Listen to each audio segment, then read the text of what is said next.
AVC Sports presents high school football. Tonight's game is brought to you by patrons Buckeye Mutual Insurance, Doan Ford, WB Green Insurance, West 40 Auto Sales, Valentine Insurance, People's Bank, Laborers Local 530, Jeff Leonard for First Ward City Council, Convenient Food Mart of Barnesville, Hissam's Service Center, Myra Shire for Municipal Court Judge, Wayne Garage Door, Cambridge Auto Sales, Gringy Muskingum Electric Cooperative, Cambridge Overhead Door, and AMG Vanadium.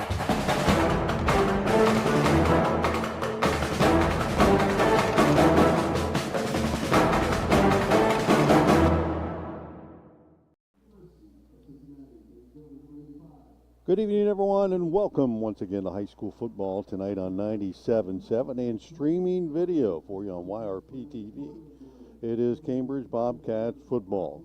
Bobcats on the road for Week 10 to face the St. Clairsville Red Devils. Cats come in at 0-9, trying to get off the schneid in Week 10, and it's going to be tough facing a 7-2 Red Devils team that's already secured a postseason berth and playing for the 48th time. These two teams doing battle since 1945. Bill Kafuri tonight along with Todd Worley once again. Todd, for Week 10, a beautiful night for football. It rained most of the day, but turf field looks pretty good. Not raining right now. Keep your fingers crossed, but where we're at, we're good.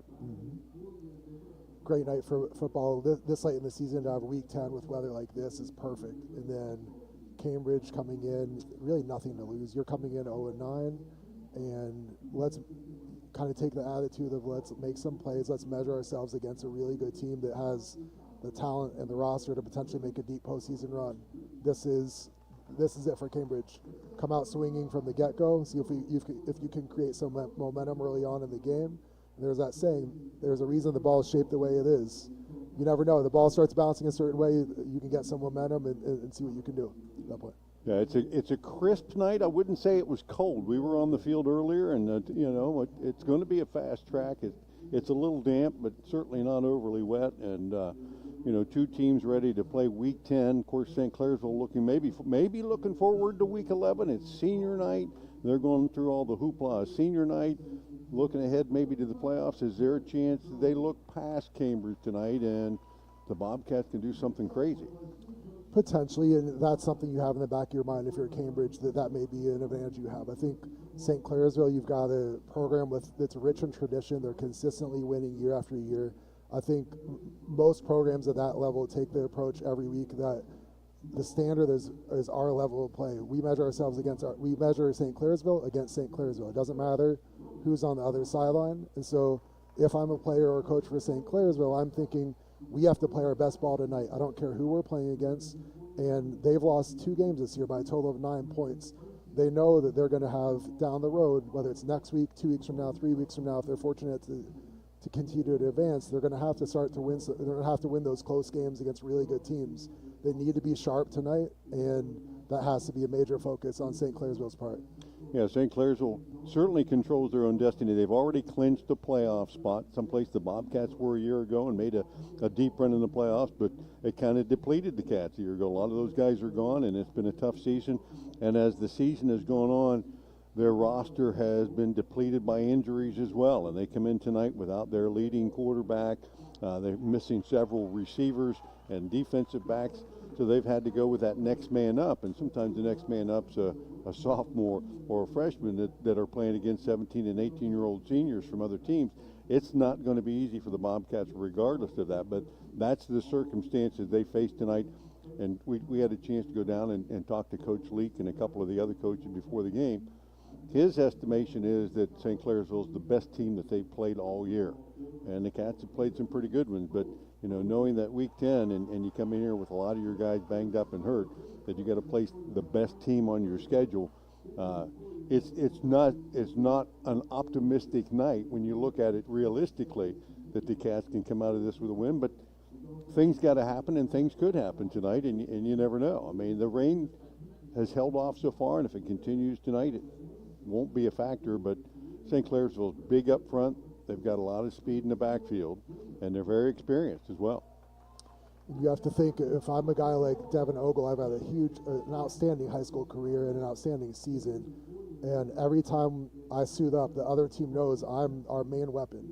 And he's still been productive week after week. This is one more chance to measure himself against one of the best teams in the region and go out with a bang and really culminate his high school career in the best way possible.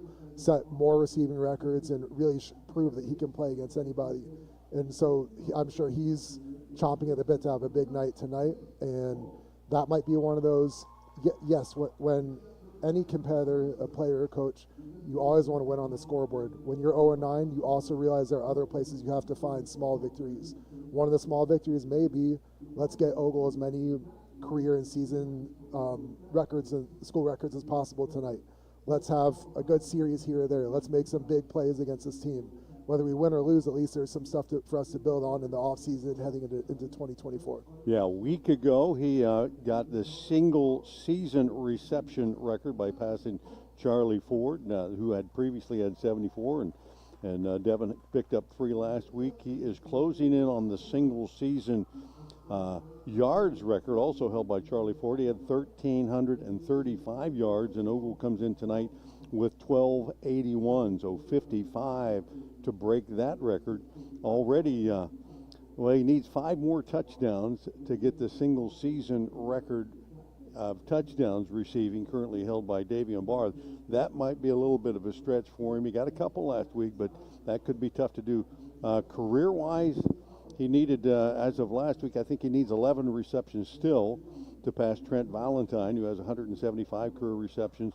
He did pass the career yards record held by Valentine last week when he had, I think, 80 or 90 yards receiving, and so he passed that, and he already has the career touchdowns record. So no matter how this thing shakes out, Devin Ogle is going to go down as one of, if not the greatest receiver when you look at his statistics that the Bobcats have ever had. And we talked a little last week, and again this week, it's kind of been that perfect storm for the Cats.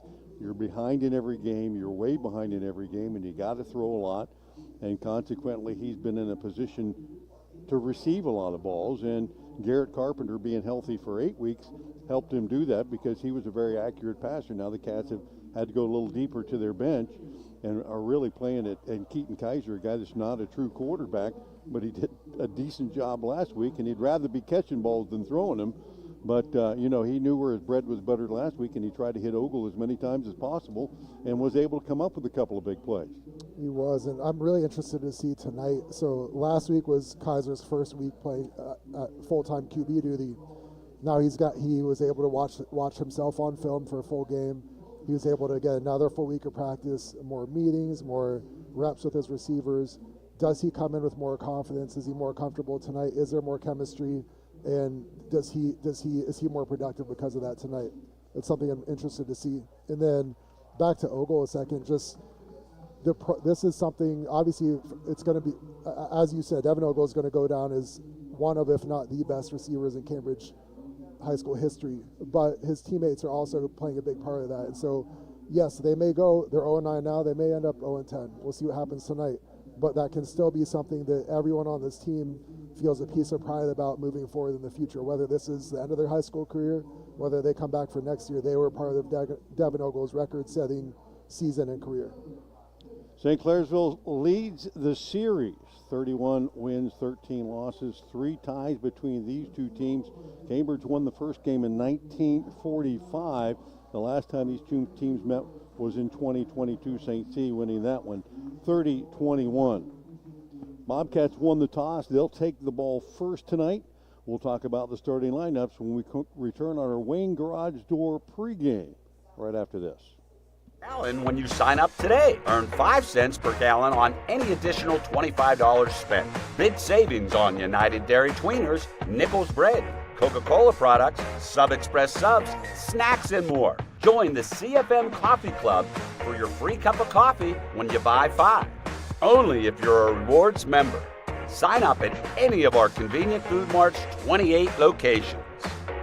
In your time of need, will you be happy with your cut rate car insurance? Will you have the coverages you need? Valentine Insurance is dedicated to protecting you and your family when you need it. As an independent insurance agency, we have partnered with many reputable insurance companies who even have local claims adjusters to provide you with unbeatable service. Are you going to trust a talking lizard to help you with your claim? Really? Don't let this happen to you. Trust the professionals at Valentine Insurance. Call 994-1776. Myra Shearer? Myra who? Hi, I'm Myra Shire, and I'm running to be the next judge of the Cambridge Municipal Court. No matter how you pronounce my last name, most people know me as Myra, a dedicated public servant. Myra, the assistant law director. Myra, a community volunteer with my husband Jeff. If elected judge, I promise that I will serve Guernsey County with honesty and integrity. I respectfully ask for your vote on November 7th. Vote Myra in November for Municipal Court Judge. Paid for by Myra Shire for Judge. Discover, this is Danny. Hi, it's Jen Coolidge. I just want to thank you for making me feel so special. I earned cash back on debit for my dinner party groceries. That's great. But with Discover Cashback Debit, we give everyone cash back on everyday purchases. Anything else I can help you with? Are you hungry? 'Cause everyone left after the asparagus sorbet. Introducing Discover Cashback Debit, a checking account with cash back. It pays to Discover. Eligibility and terms at discover.com/cashbackdebit. Discover Bank, member FDIC. We're going abroad for the first time in years. To Spain. So we started using Babbel. And started learning Spanish fast. With Babbel, you can start having conversations in another language in just 3 weeks. ¿Cómo te llamas? ¿Cómo te llamas? When you learn a language, you want to actually use it. Babbel is designed with that goal in mind. In just 3 weeks, we're starting to have conversations in Spanish. Gracias, Babbel. Babbel, language for life. Now try Babbel for free at Babbel.com. That's BABBEL.com. 97.7 on your FM dial. We're WILE-FM, Byesville, Cambridge. Back at Red Devil Stadium, Bill Fury, Todd Worley here. Pregame brought to you by Wayne Garage Door tonight. You're listening on 97.7 WILE. And if you're watching this on YRP TV on YouTube. Try that out if you're not there yet. Game 10, the Bobcats taking on the Red Devils for the 48th time, and talk a little bit about that series. And of course, week 10 is playoff time. Bobcats not thinking about the playoffs as much as St. Clairsville and many, many other local teams tonight, looking over their shoulders, looking at other games around the area. Who's playing that's ahead of you that's going to impact where you might be. St. Clairsville tonight has certainly clinched a playoff berth for the 8th year in a row, and it looks like they're going to have a home playoff game here. Who that's going to be against could be dictated by a lot of other games tonight. And, playing that game, if you're 8, who's 9, or if you're 7, et cetera, et cetera, et cetera. But they could move up as far as 3 in the region tonight, and I'm sure that's something there'll be a lot of scoreboard watching going on later. You and I played a bit before the current playoff system, so we didn't have that to continue to think about. Mostly at that time it was, okay, what are you going to do now? It didn't have anything to do with playoffs, but that's become a major conversation now. And now the fact that 16 teams in each region get in, there's a lot of teams thinking playoff. It's a totally different dynamic, and when I was in high school, 4 teams in each region made it, and there were really good teams every year that wouldn't even make the playoffs. And now it's open, it gives more teams opportunities, though, and it does create a sense where your season isn't lost if you lose a game or 2 early. You still have something to play for and try to get hot down the stretch and make a run in the playoffs. So for people that love the game and love opportunities, this is perfect for them. Yeah, I know there's a lot of folks out there probably sitting at home or maybe on their computer or laptop, maybe watching the game, but on the other one, pulled up joeitel.com, and we're looking at all the regional matchups and who's playing who and who can finish where. And, by the end of tonight, a lot of that will be settled, and you'll know who's playing who in the first round of the playoffs a week from tonight. But tonight it's just another regular season game. It is week 10, and a couple of teams that have played each other a lot of times. It has been a while since the Bobcats won a game against St. Clairsville. That's something I probably could have looked up in the records as well, because it has been a while. St. Clairsville has had the longest streak of the two. I think they won something like 12 in a row from 76 to 87, and the last win that St. Clairsville got just a couple of years ago, the last win for the Bobcats was actually in 1996. I don't know where you were. You were probably still in high school in 96. Yeah. So 96. I was old in '96. You weren't in high school? I wasn't. I was teaching in high school. I Okay. wasn't in high school. Same but thing. teams are making their way on the field tonight, and St. Clairsville wearing the National Guard camouflage uniform. So that will be a challenge for us to keep track of those guys. We've got the numbers sorted out, but that doesn't mean we can see them. So please bear with us. You might be able to see them better on TV than we can, actually. But Bobcats in their road white uniforms with the blue numerals. We should be able to see those if the smoke clears the field now. Festive atmosphere here, certainly from the St. Clairsville side. They're celebrating military night in the student section as well as on the field. Bobcats will receive the opening kickoff. Devin Ogle back deep for the Bobcats and joined back there by Riley Wilson. Cats have returned a couple of kicks this year for touchdowns. A couple of those guys, though, are out with injuries tonight. All of our kickoffs brought to you by Valentine Insurance on Southgate Parkway in Cambridge. Ogle had a big return to open the second half last week, and let's see if he can get one right now and get things started the right way and start to maybe build some momentum for Cambridge. Doing the kickoff duties for the Devils tonight, Parker Galloway, 5'10", 170-pound sophomore. He'll line it up, get it ready, and wait for the signal to get this thing underway. As Galloway has his team ready, hope you're ready, and here we go. End over end kick that's going to find its way all the way back to Wilson at the 15, takes it up to the 20, and spins out near the 30-yard line. Bobcats will have their first possession of the night with that line spot.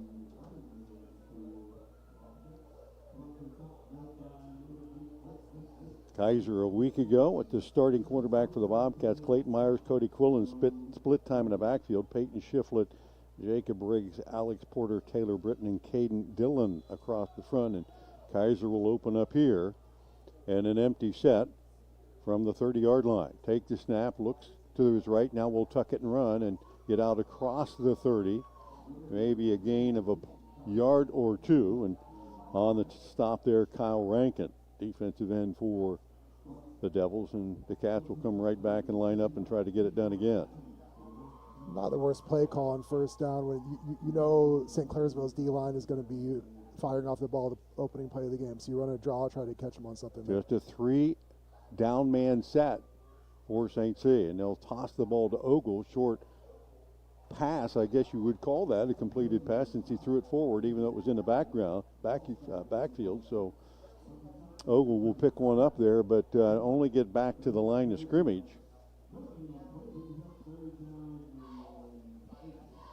And it will be 3rd and 8 for the Bobcats. Anderson, Ogle, Wilson, wide to left, Mayo, wide to the right. And Kaiser will run the option to the right side. He'll tuck it, keep it out across the 35-40, and a first down across the 45, or near the 45-yard line. And that first down, as all Bobcat first downs, brought to you by WB Green Insurance Company. And you see on the replay, good read. Stuck his foot in the ground, exploded upfield, and a nice way to move the chains for the Cambridge early in the game here. That run-pass option gives him several possibilities that time, and looked like he could have pitched it and gotten a little bit there too. Mm-hmm. So 1st and 10 for the Bobcats out at the 44-yard line, and Myers will be offset to the left, back to pass. Kaiser looks down the left side, finds Ogle on the sidelines. He'll tiptoe there. Did he bring it in? I think the official's going to say yes, he did. And Red Devil territory down near the 45-yard line. So move those sticks again. Another WB Green Insurance first down. And good timing there on the outside between the two seniors. It wasn't. It's nice to get Ogle involved early and then see Kaiser delivering the ball with confidence here. Let's see. I wouldn't be surprised to see a deep shot here coming up. So Mayo will split out to the left side, and Ogle moves to the backfield. He'll take the direct snap and actually try to follow straight up in the hole. That one sniffed out well as The Devils not only had the Cats scouted, but defense there. J.R. Adams, 290-pound defensive nose guard. Big guy on the tackle that time, and they kind of know Ogle goes to the backfield. He's not throwing it. He's going to run it. Exactly. You're not really fooling anyone there. I don't know. He's their best weapon anywhere, and so I like to keep him a receiver and keep that threat in St. Clairsville's defense's mind on every play. Yeah, they had everybody coming there with him in the backfield, and he'll split the field and go wide right here after a loss of 4. Second and long. Kaiser takes the snap, looks to his right under pressure, steps up, and he'll take off. 50, 45, and slides inside the 45. So he'll get back past the original line of scrimmage and maybe pick up another. 5 gained on that play. And for the Bobcats, probably 4 down territory even here early on as they face 3rd and 9. Peyton Schifflet, the left tackle there, they're running a draw there, but still like the range on that play. He's moving well tonight. We'll see if that continues when they're focusing more on the passing game. Kaiser playing with a lot more decisiveness this week in his second start. When he takes off, he doesn't hesitate. 3rd and 9 here as he takes his snap, drops back, looks to his right, now rolling to his right, under pressure, reverses field. Back to the left side, and he won't try to throw across his body, but he'll be caught up with from behind. Brody Saunders will chase him down right around the 43-yard line, so maybe a gain of a yard or 2. And a tough thing to do is for any quarterback, run into your left if you're right-handed and try to throw it. And Kaiser had made his mind up that time. He's going to keep it all the way, but the Cats will face 4th down and 8 now. And Myers will stay in as the Cats go 1 by 3. And they'll draw the defense offside. Saunders, who just picked up that sack, was pretty anxious to make another. And so the 5-yard penalty should give the Bobcats a more reasonable opportunity here on 4th down. St. Clairsville's defensive end number 16, Kyle Rankin, I like his hand use so far. We'll see if you can tell the DNs are teeing off on passing situations. Let's see what happens here. Coming up the field, although this is 4th and 3 for Cambridge most of the season, that's been a passing situation. And they face a stack line again. Looked like the linebackers were coming that time. You got 4 down men and a couple linebackers, and Kaiser will check the sideline to see if there's a play change, and 20 seconds on the play clock. They've got plenty of time here to figure it out. 4th and 3 as the Cats have moved from their own 30. Kaiser to his right under pressure. Now he'll pooch it down the field, get it away, and it will roll inside the 15 to the 10 to the 9, still inbound, and finally out of bounds down near the 8-yard line. I really didn't think punt was one of the things we were looking at there, but we saw him get away with it. Heck of a punt, especially for when it's your QB and it's your backup QB who's coming in and doing that for the second week of the season. One thing I'll say, you're 0-9, you've got the ball in plus territory, and it's 4th and 3.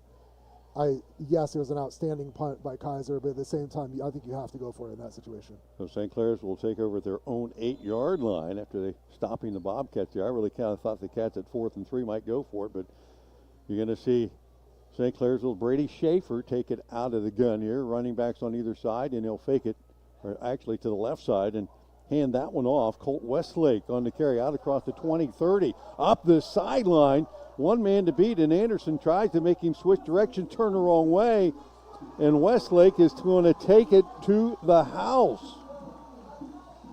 92 yards. And the kind of big plays the Cats have given up all year long right on the get-go. Here you see the replay, and it's just a little toss by Schaefer. It wasn't a handoff. He kind of tossed it out in front of him, and he got to the corner. I'm not sure that anybody ever got a hand on him. And he takes it up the sideline for the Bobcats. Anderson there kind of tried to force him out of bounds and turned back the other way, and he was gone. Westlake showing good speed there to go 92 yards. And now the extra point attempt is up, and it is good. So just like that, 7:20 left to go in the opening period. St. Clairsville only needs one play to go the distance. 92 yards, Colt Westlake, and it's 7-0. Red Devils. We'll be back right after this. Are you looking for a career path with a growing company? AMG Vanadium is actively recruiting for production and maintenance team members at its Zanesville plant and would love to talk to you about your next career opportunity. Come join a company with a strong environmental purpose and commitment to community. To learn more, visit AMG's website at amg-v.com/careers. AMG offers a competitive wage and benefit package and career growth opportunities. Applications are currently being accepted. Back at Red Devil Stadium, one play, the Red Devils in the book. You're Doan Ford. Scoreboard update 7-0. St. Clairsville, and we determined that Westlake, it was a short pass, maybe a 1 yarder, just flipped it out in front of him, and Schaefer flipped it to him. We'll call that passing yards. 92 yards passing and receiving for Westlake. On every play when you're on defense, there has to be a force player, and what that means, whether it's a defensive end, the linebacker, the safety at corner, someone has to keep outside contain and not let the ball get outside. There was no one there for Cambridge there. Then when Westlake got in the open field, Cambridge didn't have anyone to catch him. Galloway, another Valentine Insurance kickoff, gets it to Wilson back at the 5, brings it up the right sideline, out to the 15, 20, and near the 25. Bobcats with a pretty good drive there first time down, did not finish with points though, and obviously that's going to be a problem if you keep giving up points quickly. Cambridge is going to have to finish some drives with points on the other end. So Cats offense back on the field with 7:14 left in the opening period. Like you alluded to, there's a lot of pressure on Cambridge's offense to score just about every possession. I think anytime it's fourth and manageable, you have to go for it this game.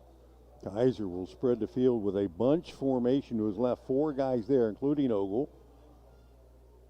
Myers, the deep guy there, and one receiver to the right. They'll flip it to Myers. He'll take the reception and try to work up the field, and nothing doing there. The defense reacted quickly, coming up from his outside backer spot, number 11, Ollie Muley.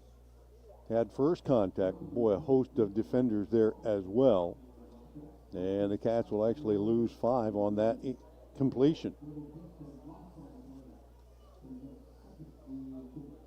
St. Clairsville reacting quickly there. Second and long, Kaiser to his right. Run pass option, trying to get it out to Myers. And under duress, got rid of it. Incomplete, and probably a good idea because Myers was covered up pretty well as well. Early in this game, I think it's pretty apparent that St. Clairsville has the edge up front. If I'm Cambridge, I'm hitting as many draws and screens as possible. I like the mix-up on the first drive where they were running some draws. Let's hit some screens here, too. So they will spread 3 receivers to the right. Ogle, the outside guy there. They'll press him. 1 to the left, and Myers in the backfield as Kaiser rolls to his right and throws it in the flat, and that over the head of his intended receiver. He had Wilson open, but just a little high for him to go up and get it. So the Bobcats 3 and out here will face a 4th down. And typically in this situation, the Cats have gone with that short snap rugby style punt, even in an obvious punting situation. And Kaiser will just usually line up a little deeper and try to take a couple steps deep. And we talked about how difficult that is to do and try to pooch it down the field. St. Clairsville has a man medium deep, and Kaiser will run to his right, and he will kick it. And thinks he will let it roll, and it does roll inside the 30-yard line all the way down to the 21. So a huge punt to try to flip the field as Ogle nails it down, and St. Clairsville will start this drive from their own 21-yard line, although they started the last one from their own 8 and had no problem scoring an easy 6. It's time for Cambridge's defense to step up, whether that's someone creating a turnover, create a negative yardage play on first down. Have to do something to show that the defense is coming to play tonight, and it's not going to be a walkover for St. Clairsville every time out. So Schaefer will bring his team out again. Big front line, 310, 275, 215, 290, and 230 across the front. And out of a pistol formation, Schaefer will fake it, roll to his right, look short, and find a man underneath, and that is completed and enough for a first down and then some. Out across the 40-yard line goes number 13. That's Cole Thoburn, senior receiver. And that'll move the sticks. And Bobcats had some coverage out there, but Thoburn carried a guy for about 10 yards out across the 40. So from the 21 near the 43, a gain of about 20 on that first down play and brings up another first down. And St. C typically goes with a quarterback in a one-back set. Tonight we've seen him two backs a couple of times here and some misdirection. Like the play call there on a bootleg. You know, Cambridge is trying to stop the run, and then you leak someone out for an easy completion. Schoolcraft in the pistol. He'll go straight up the gut. Big block ahead and into the secondary. He'll level a defender on the stop for the Bobcats, Isaiah Mayle, but another big gain into Bobcat territory down the 43, give him a first down, and two plays just like that at the Cambridge 42-yard line. And Clairsville handling things up front. Brady Galloway, Griffin Fogel, Perry Patrone, J.R. Adams, and Ryan Toothman open up huge holes that time. Schaefer will roll to his right, throw it short, and maybe a little too much on that one. Intended for Tyson Pastor on the outside. If he hauled it in, it would have been a short game as he was right on the sideline. Falls incomplete. 2nd and 10. And way St. Clairsville's moved the ball. You almost expect them to use every down necessary here to try to push it down the field. One of the veteran, experienced, talented QBs, when they've got a guy for an easy completion in the flat, they take something off it. He puts too much zip on that one. Schoolcraft in the pistol. Schaefer back to pass, looking again across the middle, finds his man between the 30 and 35, just spotted up there, and that is completed. I believe that's going to be 29 Saunders out of the slot position and moves the sticks for a first down. Fresh set of downs for St. Clairsville at the Bobcat 30-yard line. Need to find a way to generate some sort of pass rush if you are Cambridge on defense, whether that's with the front four, whether that's sending pressure, have to get some sort of pass rush. Try to get Saunders off his spot back there, Sanders that is. 1st and 10. Schoolcraft, the deep back, motion across, and again, Schaefer to pass. Looks down the field and finds Pastor again, this time on the little skinny post. Cats there for the tackle was Homko, but that's going to move the sticks again. 4th first down of this drive. St. Clairsville taking what's available. Schoolcraft will line up in the backfield one more time with Schaefer. Brady Schaefer, 175-pound junior. He's way too comfortable back there right now if you're Cambridge's defense. Handoff straight ahead. Follows the guard through the hole to the 10, to the 5, and untouched. Into the end zone. 23-yard scamper right up the middle, and Gavin Schoolcraft extends the St. C lead. See on the replay, big hole straight ahead. And Schoolcraft goes untouched all the way. 4-minute mark. On for the extra point attempt. It was a really nice kick-out block there by the fullback. Couldn't catch the jersey number on that, though. 85, the kicker. And that's Jacob Meager, who successfully kicks another extra point. Well, now they're going to say, hold on. Little penalty, let's do it again.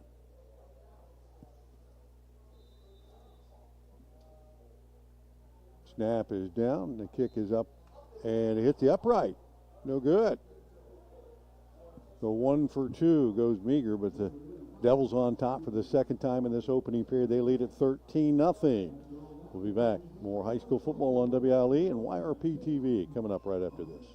Now located at 16050 McConnellsville Road in Caldwell, Ohio, Patrons Buckeye Mutual Insurance Company is a mutual insurance company established in 1896 for the purpose of providing insurance coverage to rural Ohio. They offer a product to meet your insurance need, whether it's for a farm, rental dwelling, home in town, secondary or seasonal dwelling, churches, or mobile home. They partner with Grinnell Mutual Insurance Company from Iowa to offer liability coverage to package with their Patrons Buckeye Mutual policy. Call today, 740-305-5121, and follow them on Facebook at Patrons Buckeye. Back at Red Devil Stadium, first quarter action, and your known for it scoreboard update, 13-0. St. Clairsville had it twice, scored twice, a 92-yard pass and run and a 23-yard run by Gavin Schoolcraft. Brings us to another Valentine Insurance kickoff by Galloway. Again, Wilson and Ogle back deep. They've kept it away from Ogle a couple of times, kicking from that left hash. And they'll kick it that way again as Wilson takes it on the 10, out to the 20, hesitates, breaks a tackle at the 25 and up the sideline. He'll finally be taken down near the 35-yard line. So a pretty good return again for Riley Wilson, and the Bobcats with their third possession on the offensive side. First time they ran 7 plays before finally punting in St. Clairsville territory. Last time 3 and out. St. Clairsville starting to maybe get a little sense of what Cambridge is trying to do offensively, and they're shutting them down. One thing Devin Ogle really excels at is catching the ball in traffic, especially on the deep ball.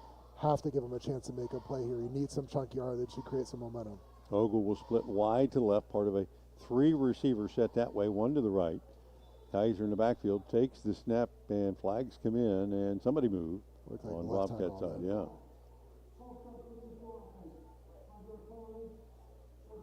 And the Bobcat lineman up front, a little quick to move.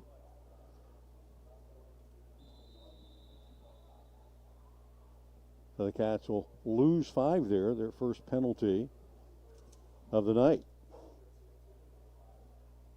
So first and 15, Kaiser looks to his left, fires it in the slot, has Ogle there out at the 39 and taken down immediately at the 39.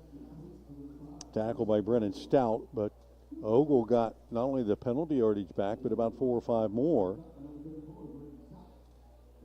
One of the key, I think, statistics we're thinking about coming into this game is how many receptions will Ogle get tonight, and trying to pick him up there.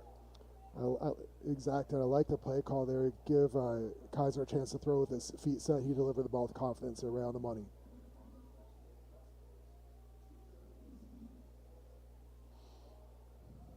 Second and 5. Kaiser takes a snap, rolls to his left. He'll take it himself, 40, and slides down short of the line to gain, out around the 43. And Schoolcraft there to make sure he stayed there, and it's going to bring up 3rd down and short. I think if he might have kind of powered through that, he might have got the 1st down. But it will be now 3rd and 2.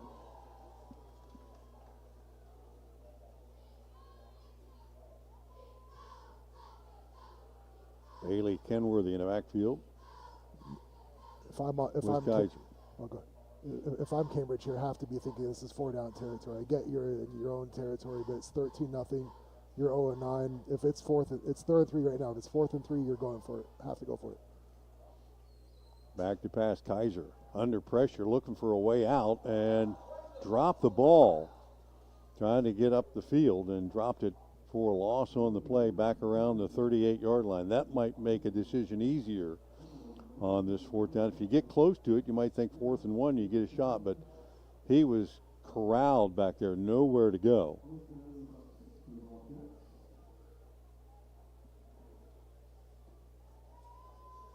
Bailey Kenworthy has entered the game as a blocking back. And the Cats facing 4th down. Will spread the field, and we've seen Kaiser punt from this a couple of times. Try to draw the defense offside. That worked earlier, not this time. You have to think Cambridge has a fake built into this. It'll be interesting to see if they use that tonight. Kaiser rolls to his right, steps up, and he will keep it. And he will not get the line to gain. Got to the 40. And I think maybe the defense thought, okay, he's just going to punt it again. Started that way. And I think, talking to Coach a little bit about this strategy, and he said, I give that guy the option. If there's a guy open that he can throw it to, he throws it. If he thinks he can make it running, fine. If not, punt the ball. Well, he thought he could make it that time, did not. And henceforth, the Devils will start at the Bobcat 41, their first plus opportunity of the night. Hasn't mattered where they've started a drive so far, 2 for 2. And Schaefer brings the team out on the field. Schoolcraft in the backfield. Bunch formation short right. And now in motion Goes Thoburn and back to pass. Schaefer flips it in the flat to Schoolcraft on the run. Cuts back into 35, down near the 30, and a flag comes in. Might be a face mask as one of the Bobcats grabbing for the tackle there. And the stop made eventually at the 29, and a face mask tacked on. Cambridge really isn't able to generate much of a pass rush, and so when you've got the QB, when an offense can run the ball with these, and the quarterback can sit back there all day to find somebody open, it's going to be tough to stop anybody. The gain was enough for a first down, and tack on the penalty. That's going to take it to the Bobcat, inside the Bobcat 15-yard line.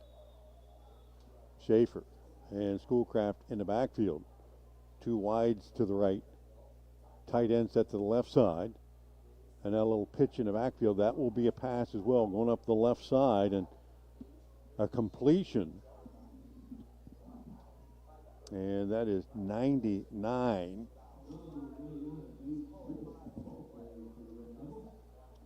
And 99 is the number with the change in jerseys.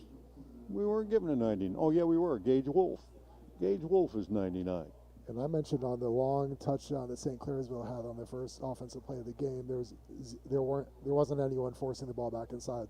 That play, Cambridge's defense played with some fundamentals and did a nice job there.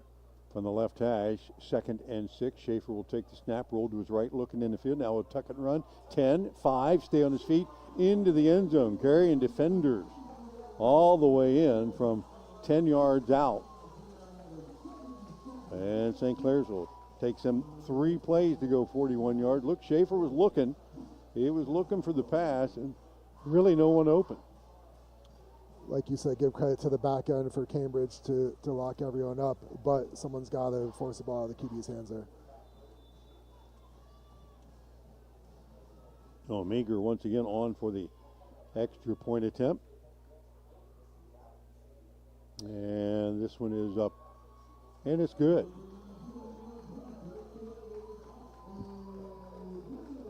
Yeah, I don't think that was Meager. I think that was McKenna Booth, the senior kicker. So with that, the score now 20-0. St. Clairsville will step out quickly and be back right after this. Discover excellence at Hissam's Service Center and Towing on East Main Street, Barnesville. Family owned since 1974, they're your one-stop solution. Propane, full-service gas, on-off road diesel, non-ethanol, they've got it all. Expert body shop with free estimates and service garage for oil changes, alignments, AC charging, brakes, and more. Proudly supporting Barnesville Shamrock athletes. Good luck this year. Go Rocks. Trust Hissam's for top-notch service and community spirit. Back at Red Devil Stadium, Doan Ford scoreboard update, 20-0 St. Clairsville. Schaefer, the quarterback, with a 10-yard scamper. The extra point attempt good. I think St. Clairsville's rolled a different kicker out there on us every time, seeing if we're paying attention and giving everybody chances. And so far, they're 2 for 3. I can't tell you who's made them and who's missed them, but they're making them. Especially those camouflage jerseys. Yeah, they are tough. Callaway on for the Valentine Insurance kickoff. He's hit it to Wilson every time, and this time we'll scooch it to an up back. Myers will pick it up around the 22-yard line and get it out across the 25. So the Bobcats, with their 4th possession of the period, started out generating a little offense, and they've been going backwards from that point on. And if the Cats can find a formula here to move the ball up the field. And early on, and you'd mentioned this a little while ago, that Todd, that they found Ogle early, but they haven't been able to go back to him and find him in any of those situations since. Have to think, if I'm St. Clairsville defensively, I know Ogle is the number 1, number 2, number 3, number 4 guy to stop tonight. And so that's going to be their sole focus, and that's what, to me, has made his season that much more impressive, because he is only weapon. Let's see if he can get loose tonight. We'll see. Bobcats from their own 27-yard line. Kaiser and Myers in the backfield. Ogle part of a 3-receiver set. Now he'll come across in motion. They'll toss it to him again too hard, and it hits him in the chest and bounces away. And I think they're going to call that an incomplete pass. Yeah. I mean, he was just about a yard in front of him, but just kind of banged it off his shoulder pads and instead of laying it out in front of him. And they did that earlier in the game and allowed it to be a completed pass. you'll see on the replay here, Kaiser, I think he didn't have a grasp of the snap very well. That's something that comes with experience, where experienced QBs aren't going to make that type of mistake where you lack the touch on when he's that close to you. So 2nd and 10 on the incompletion. Kaiser running the option to the right. He had Ogle back there with him and going to the short side, not much there. As Keaton turns it up and then is helped to his feet by the guy that made that play, and that's Brennan Stout, 220-pound senior linebacker. Kaiser a little slow getting up there. Finds it 3rd and 10. I love the idea of trying to establish a run. I don't think the matchup is there for Cambridge. I think you're going to have to find creative ways to throw the ball and maybe misdirection and draws in the running game. 30 seconds left in the opening period. Bobcats checking the sideline. Myers in the backfield, offset from Kaiser.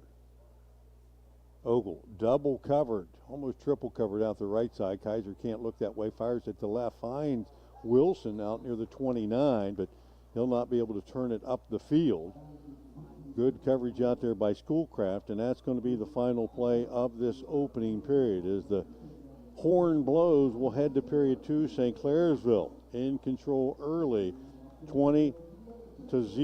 We'll take the break. More high school action coming up on 97.7 and YRP-TV right after this. I was sitting in my car and it wouldn't start. I lifted the hood and the engine was falling apart. What would I do? My eyes filled with tears. Then on the radio I heard of West 40 by Pay here, where for a little money down and a little each week, I could have a car, nice, shiny, and sleek. So I walked in the door and I put the money down. Now I got a nice car that I can drive around. West 40 by Pay here will help rebuild your credit. The corner of Dewey and Route 40 in Cambridge, don't you forget it. West 40 Auto Sales, corner of Route 40 and Dewey Avenue in Cambridge, is home of the guaranteed credit approval, with most loans approved while you wait. Go to their website to fill out an online loan application, west40autosales.com. You'll also find their weekly special listed there. Back at Red Devil Stadium, 4th down for the Bobcats. And again, Kaiser will roll to his right, and he will rugby kick this one down again inside the St. C 40-yard line. They'll have their possession starting at the 37 for this second period as they lead at 20-0. Bill Kafuri, Todd Worley here from Red Devil Stadium. St. Clairsville's possessed it 3 times. Didn't matter where they took it. Started to drive at their own 8-yard line, 92 yards for a touchdown, their own 21, and the Bobcat 41, and 3 scores resulted. And, you know, you and I talking during the timeout there, the Cats got 4 plays, pick up a first down, take all 4 plays and see what you can get, because it doesn't seem to matter where St. Clairsville gets the ball. As Cambridge adjusting here, getting a late man on defense.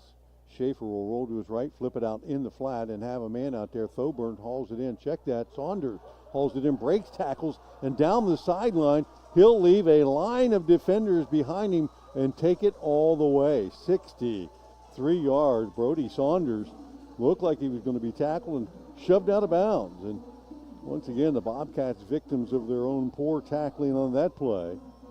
A 63-yard touchdown reception.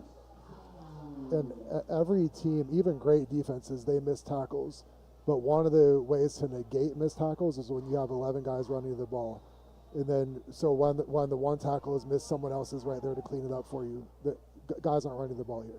Jacob Meager on for the extra point attempt, and he nails this one as well. And just like that, St. Clairsville has extended their lead. 11:35 left in this second period. St. Clairsville's 4th score of the night. A big one once again, and they lead it 27-0. We'll be back right after this.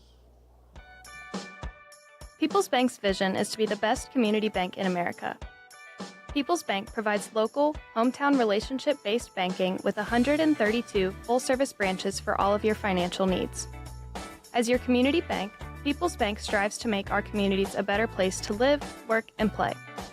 We would love a chance to earn your business. People's Bank, Working together, building success. Member FDIC. Back People's at Bank's vision is Red to be Devil Stadium. St. Clairsville with yet another big play to extend their lead 27-0. Brody Saunders, he's a big guy. Saunders comes in at about 6'2", 190. And he just pinballed guys all the way down that sideline. Got to the point where it looked like guys didn't want to go tackling. He was making them miss badly. He did. You love the fire there where he refused to go down, then had some juice after the once he broke free. Once he broke free, nobody was catching him. Another Valentine Insurance kickoff coming up meager. This time from the right hash, boots it across the field, and Wilson will take it at the 5-yard line, out to the 15. Got to the 20 and into a bunch of camo jerseys at that spot, and they'll bring him down. If there are any plays offensively for Cambridge that you haven't called yet that you like during the week of practice, during the film prep for the game, you have to bring them out now. You need to find a way to move the ball here, create some confidence in your team as a whole, and then your offense in particular. Bobcats had some success early tonight trying to get it to Ogle. St. Clairsville's adjusted. They put 2 guys on Ogle now most of the time since then, and although this time Ogle will be part of a 3-man set off to the right side, they'll only have 3 guys out there, so possibility they can get him open. Now a timeout on the field. So first quarter of action done. St. Clairsville dominated that quarter on the scoreboard, but they've had several huge plays, Todd, and you know they're stacking up plays on the score sheet there as well. That 92-yard pass, Westlake, just a quick shovel pass. But Westlake untouched down the left sideline, and Schoolcraft, similarly with the trap play up the middle, Schaefer a 10-yard run, and now Brody Saunders. I think he's the only guy there really that had contact once he got to the secondary. But he takes it 63 yards, and St. Clairsville tonight has only run a total of 10 offensive plays and has scored 4 times. It's not, to be blunt, it's not a good matchup, Cambridge's defense against St. Clairsville's offense. Need to find a way to somehow create turnovers, whether you hit on a blitz and pop the ball out from the QB's hands, whatever you have to do, you need to find a way to create some turnovers. Cambridge offense on the field from their own 28-yard line. Getting set, 3-man defensive front. Now they'll bring an extra one and a fumbled snap in the backfield. And the Bobcats going with a backup quarterback there, and a fumble on the exchange. Michael McHale.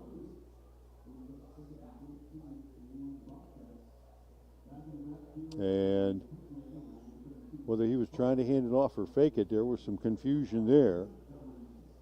And they lost about 3 or 4 on the play. That will bring Ogle back into the backfield, and McHale's going to split out, so Devin Ogle will take the direct snap here. 3 wide to his right, and he'll follow Myers through the hole and try to get something positive out of it. Not much there.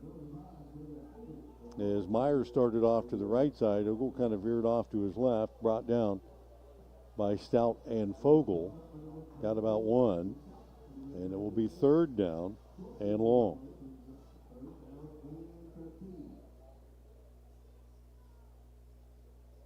I don't mind getting the freshman QB some reps here, some game reps. He's heading into next season, looks to be the future, so give him a shot now, get some experience. 5'9", 145-pound freshman will go back. And some movement up front by the Bobcats. St. Clairsville's defense shuffled around a little bit, and one of the Bobcat linemen thought he was attacking, so that will cost the Cats 5 more. I'd love to see a tunnel screen here to Ogle coming back into the middle.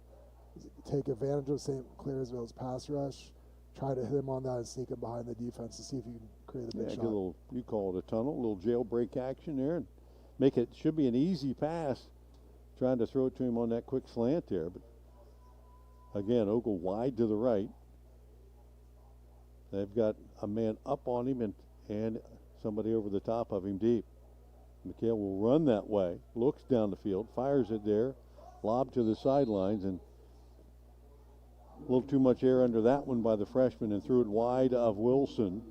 Stops the clock with 10:01 left in the first half and brings up 4th down. And now you have to wonder here now Kaiser's back in, as he was in at receiver that spot. Now they're just going to switch. Kaiser will come back into the backfield, obviously to punt the ball. So Cambridge trying to put another weapon in the pass play as Kaiser will take the snap, pooch it down the field.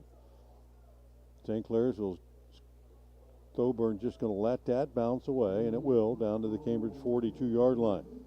So the Bobcats have punted it 4 times tonight, given it up on down. And St. Clairsville, in their 4 possessions, have scored 4 touchdowns. They will take over with 9:51 left in the half, leading 27-0. And even though they're deep in their own territory, it has not mattered a bit where they started to drive. Right now, if I'm St. Clairsville offensively, I'm thinking you're looking ahead. Have this game well in hand.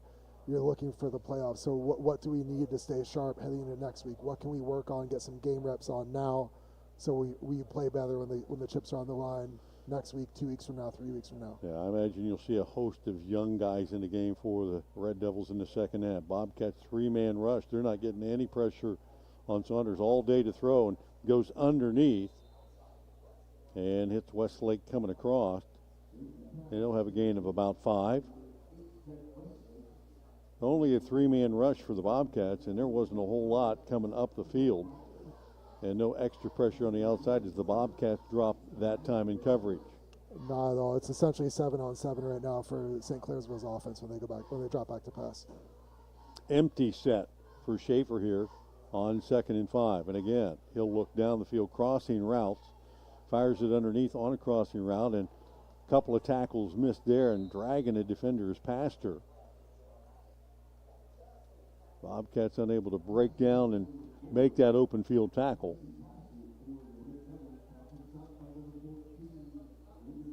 And a flag on the play, and brings this one back, holding.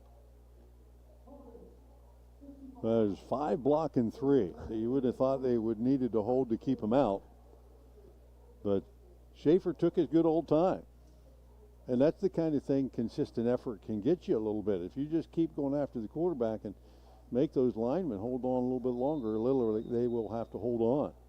So first penalty of the night against St. Clairsville, and it will make it 2nd and 15.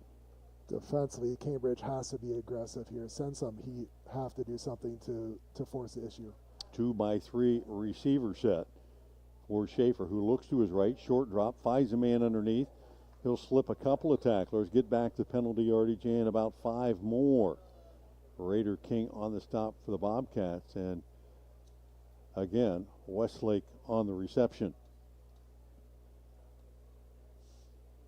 Colt Westlake, another one of those senior receivers.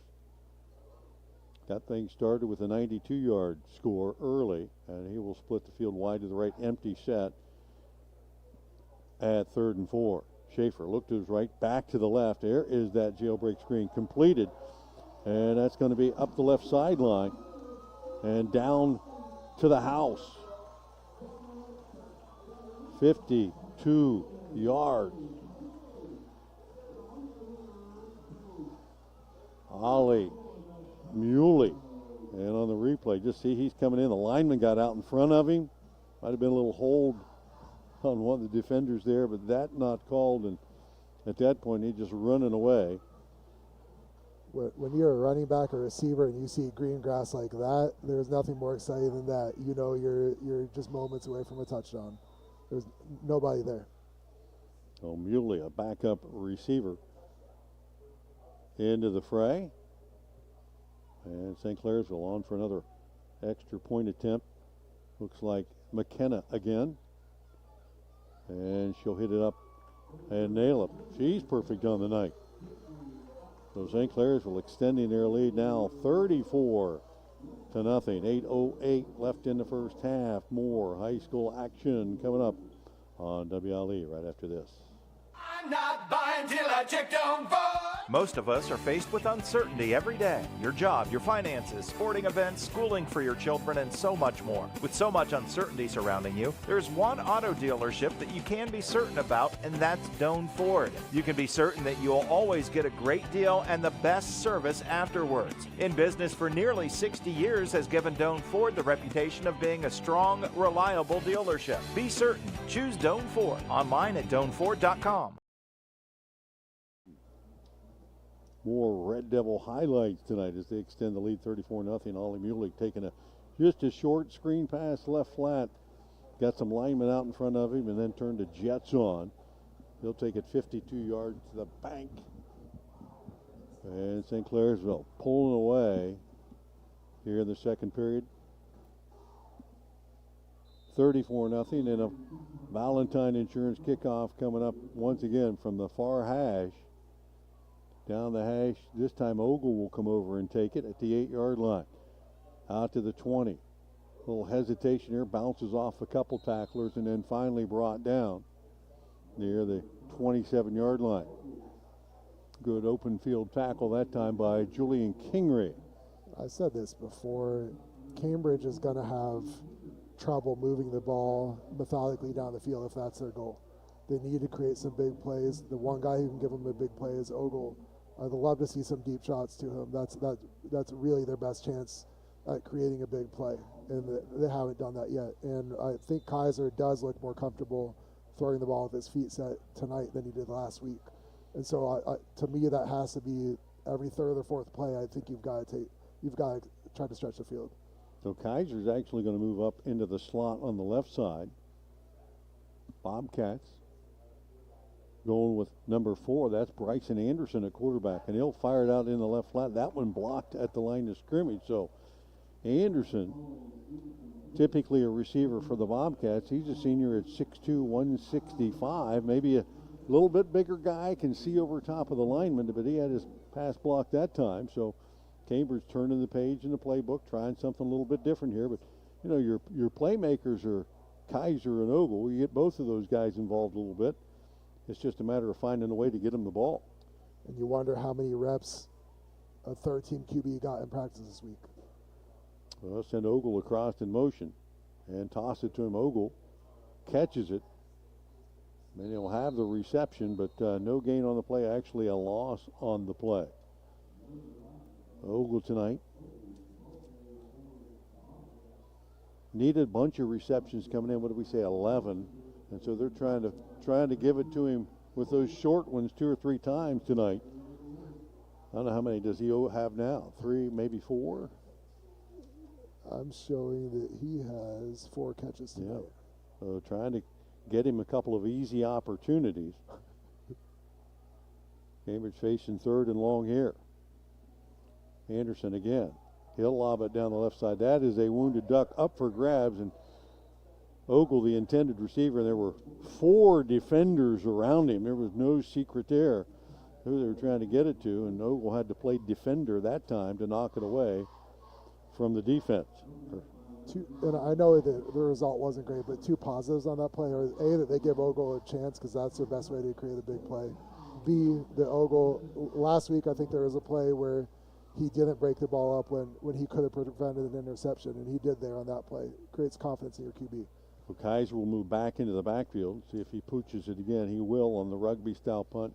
Get it end over end down the field. And St. Clairsville just opted to let this thing go every time, and they have, knowing that their offense can make up for whatever field position that they end up in, and they'll be back near their own 25-yard line as they lead it 34-0 and have scored on every possession of this first half. 6:58 left here in the second period. And Brady Schaefer's had a huge night statistically so far, but all those passes have been just about 10 yards or less. Some barely past the line of scrimmage.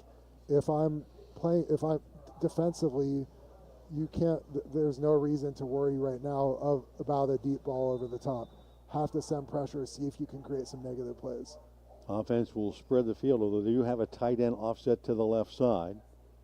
Schaefer will hand it off in the backfield, and the Bobcats with probably their best defensive play of the night, Deontay Johnson on Ollie Muley stops him for no gain on the play. Muley checking in, offset of Schaefer in the backfield.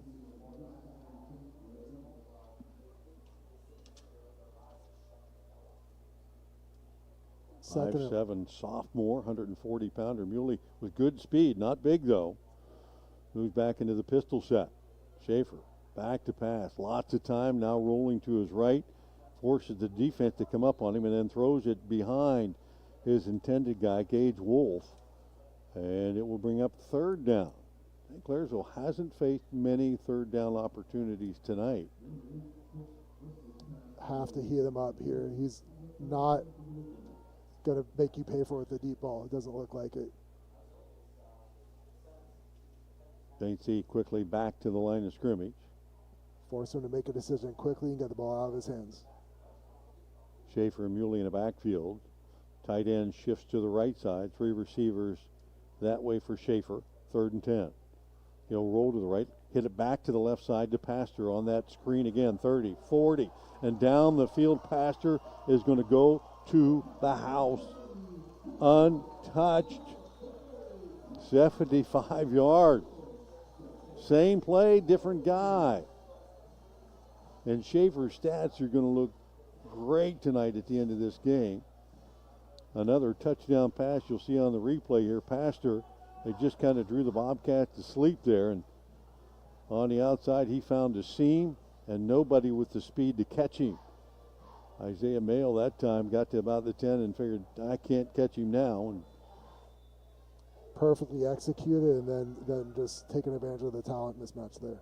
Parker Galloway on for the extra point attempt. High snap, but they'll get it down, he'll get it up, and he'll get it through. 3 plays to go the 76 yards. And the Devils extend their lead, 41-0. We'll be back right after this. In today's marketplace, you have many choices for insurance. WB Green Insurance, a representative of Westfield Insurance, is committed to providing you with excellent coverage for your home and auto at a fair and competitive price. Westfield has been in the neighborhood for over 150 years, providing peace of mind and quality insurance products through independent insurance professionals. Sharing knowledge, building trust is Westfield's pledge to their customers. Call WB Green Insurance today.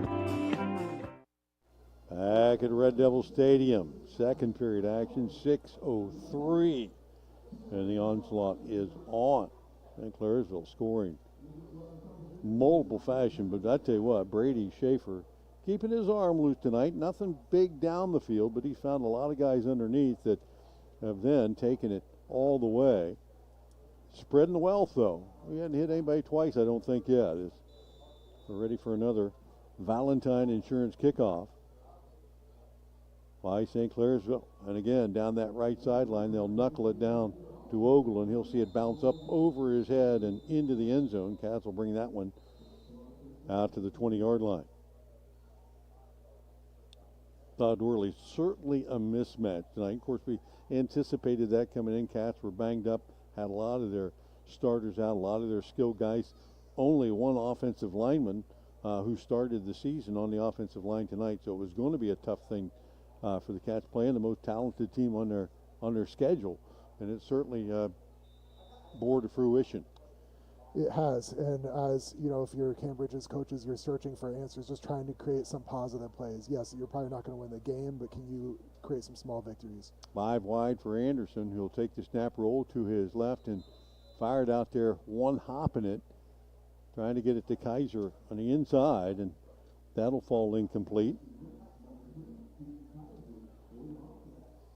Well, Cambridge, as you can't say they haven't tried some different things. Third, fourth different quarterback we've seen in there tonight. Tried the freshman, and now have Anderson in there. Ogle has been back there for a few plays, as has Kaiser. Anderson will stay in there, loads it up, fires it down, jump ball, and Ogle had it, and then Wilson trying to catch it on the tip out of bounds. Ogle, you won't see that happen too many times. Devin Ogle had that ball in his hand, and are they going to give Wilson the catch on the rebound? Bobcats offense has moved up the field. They're going to place it down and say, yes, here's the replay for you.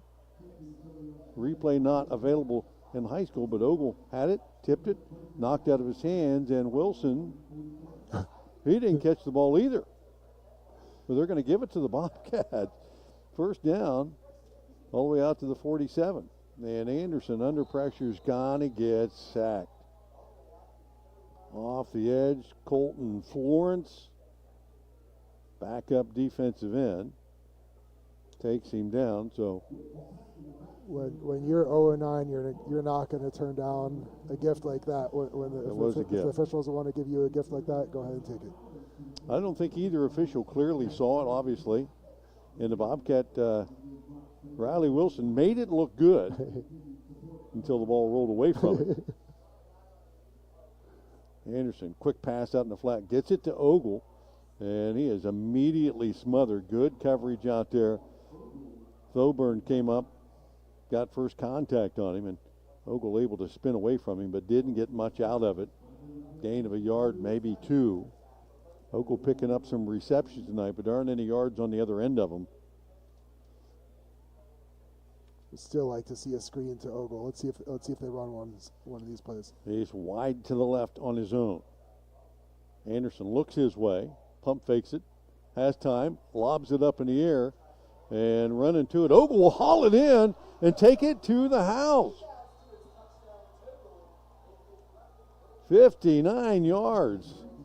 Bobcats get on the board. Devin Ogle. Yet another touchdown. You see on the replay here, Anderson put lots of air under it.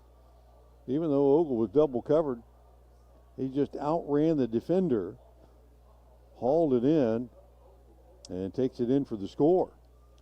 For a third or fourth team QB, that's a heck of a ball. And then you have to call Devin Ogle a traffic catching machine. He's really impressive player, especially when the other team knows that's the only weapon they have offensively. 4:26 to go in the half. Bobcats get on the board for the first time and await some substitutions here with the Bobcats had 12 guys on the field maybe, and they'll move it back a little bit. Hartley on for the extra point attempt.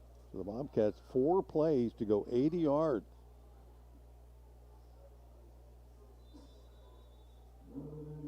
And they will attempt the extra point from there. Ogle on the hold. Been pressed into a lot of duties tonight. High snap, gets it down. Kick is blocked. And Cats unable to come up with that one. So the Cats get on the board as we head to the break. 41-6 with 4:26 left in the half. We'll take 30 seconds and be back to Red Devil Stadium right after this.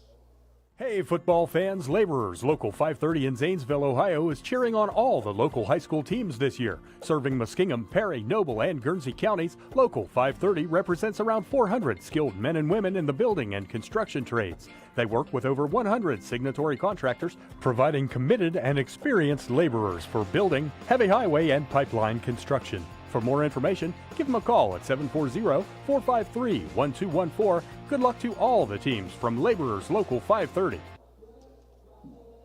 Back at Red Devil Stadium, Bobcats on the scoreboard. Going forward, scoreboard update 41-6 now, Red Devils. Their lead not challenged by a whole lot as Dawson Geese comes on for this Valentine Insurance kickoff. Devils with their first return of the night. Might be a bad time here for an onside kick. If you have one in your back pocket, why not? You may not get to kick off again. What difference does it make now? Try to get another possession. Instead, Geese is going to hit this one high and deep.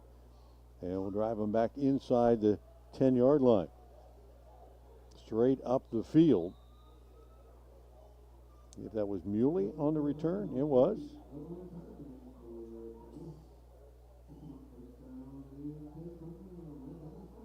Check that. I don't think it was. That was 31.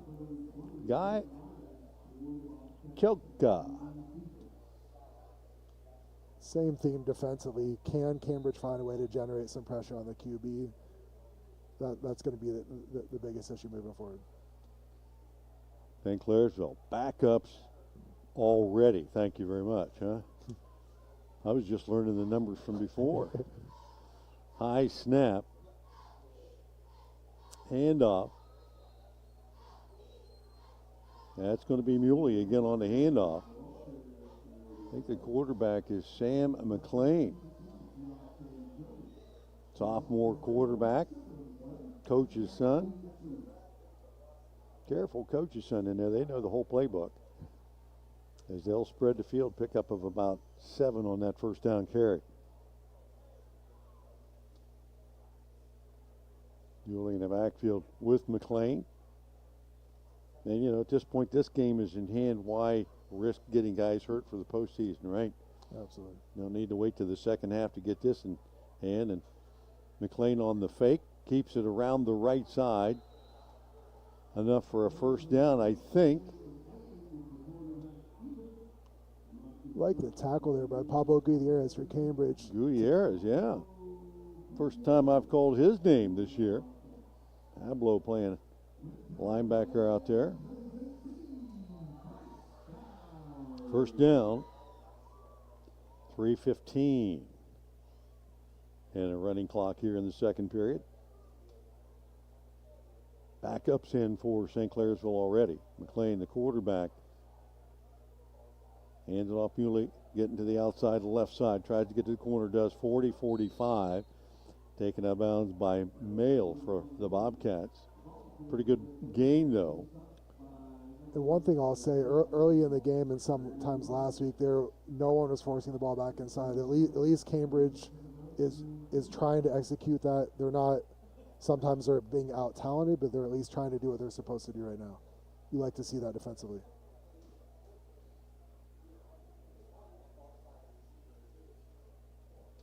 Into the backfield. Guy Velka. Offset to the left. He'll take the handoff. Going to his right. Follows a couple of blockers through the hole. Big gain. And now pops it through. And nobody in position to chase him down. He's going to take it all the way. From the 48-yard line, a 52-yard scamper. And the Devils score yet again. Notice the replay again. Same trap play they've run as he popped it through to the secondary and nobody in position to run him down.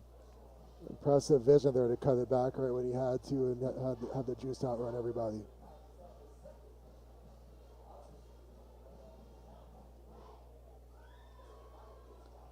Extra point attempt coming up here. And if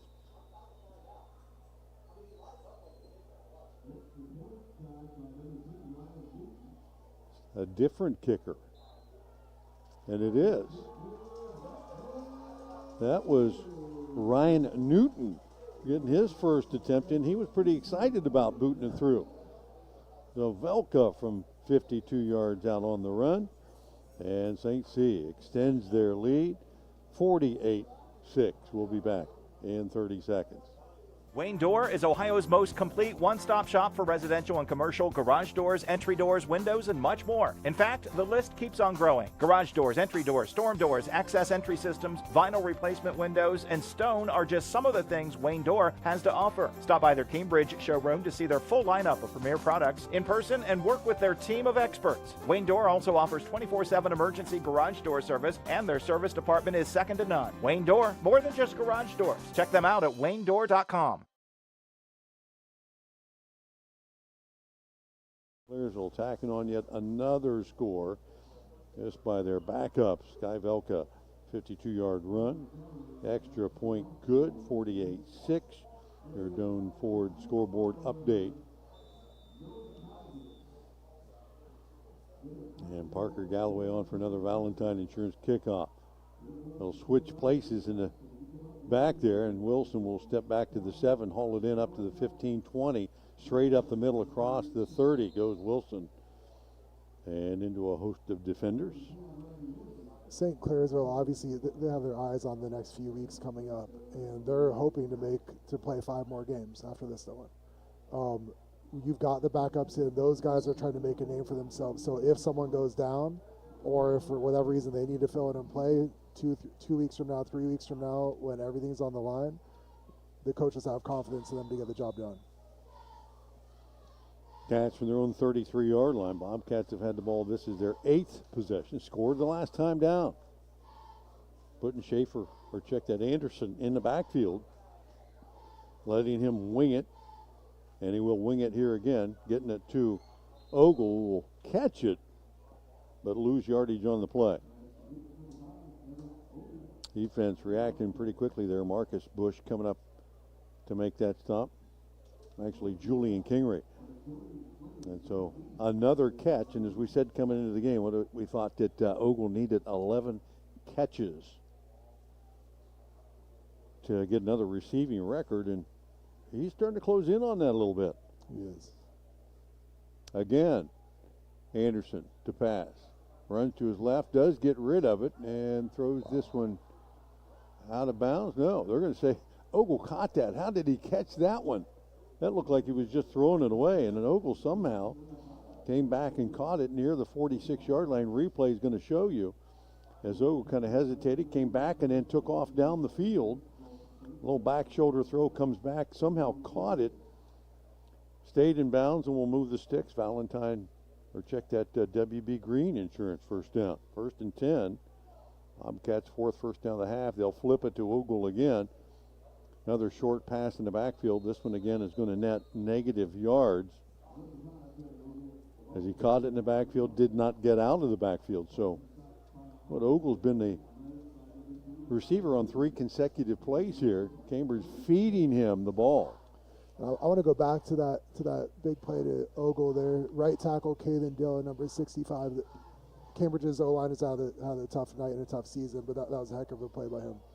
Anderson again to pass. Again underneath. Again Ogle. This time in St. C territory, just pushing defenders away, and he'll move it inside the 40 down to about the 33. So another first down brought to you courtesy of WB Green Insurance. And right now, Cambridge finding a little bit of a spark. If you're a college coach and you're looking for a player with heart, and that's something that's important to bring into your program, Devin Ogle is showing that every single play tonight. Yeah, really playing his tail off. When you're the guy going to get the ball, you got a little bit more of a jump in your step. Anderson will go away from him and try to change it up by going out to Wilson on the right side and throws it wide of him, incomplete. And So 4 passes in a row. Anderson completes. I think the formula there is you got to go back to number 5. It doesn't hurt, and it's a lot of the guys can play harder than a close game and a big game. When it's your last high school game and you're down 48-6 in the second quarter and you're still laying it all on the line, that shows to me that shows that you're made of the right stuff. Ogle will line up on the left side. They are triple teaming him here. 2 receivers underneath him, 1 deep. They'll still look to him and they'll run the pump and go. Defender deep, and that one's going to get picked off. Went to the well once too many times, and Anderson threw that one up there hoping that Ogle might bail him out, and unable to get there and do it that time. And you'll see on the replay, Taryn Dukes was all over that one, playing deep center field. I don't mind the decision. That's Cambridge's only chance to make a big play, and Ogle himself gave a really good effort to break that one up. It just didn't work that time. So 1:03 left in the half. St. Clairsville on the first turnover of the night will take over inside their own 10. Ball marked at the 8-yard line. And backup offensive players in there for St. C. And it's going to be McLean who'll just take a knee. Willing to, with this field position, let the clock run out to start the second half. St. Clairsville will start the second half with a running clock, and they'll get the second half kickoff. McLean, the coach's son, hey, he knows what to do, right? Wait for the play clock to wind way down, take the snap, do the math, and make sure you don't have to run any more plays. And with that, the teams will exit the field at halftime.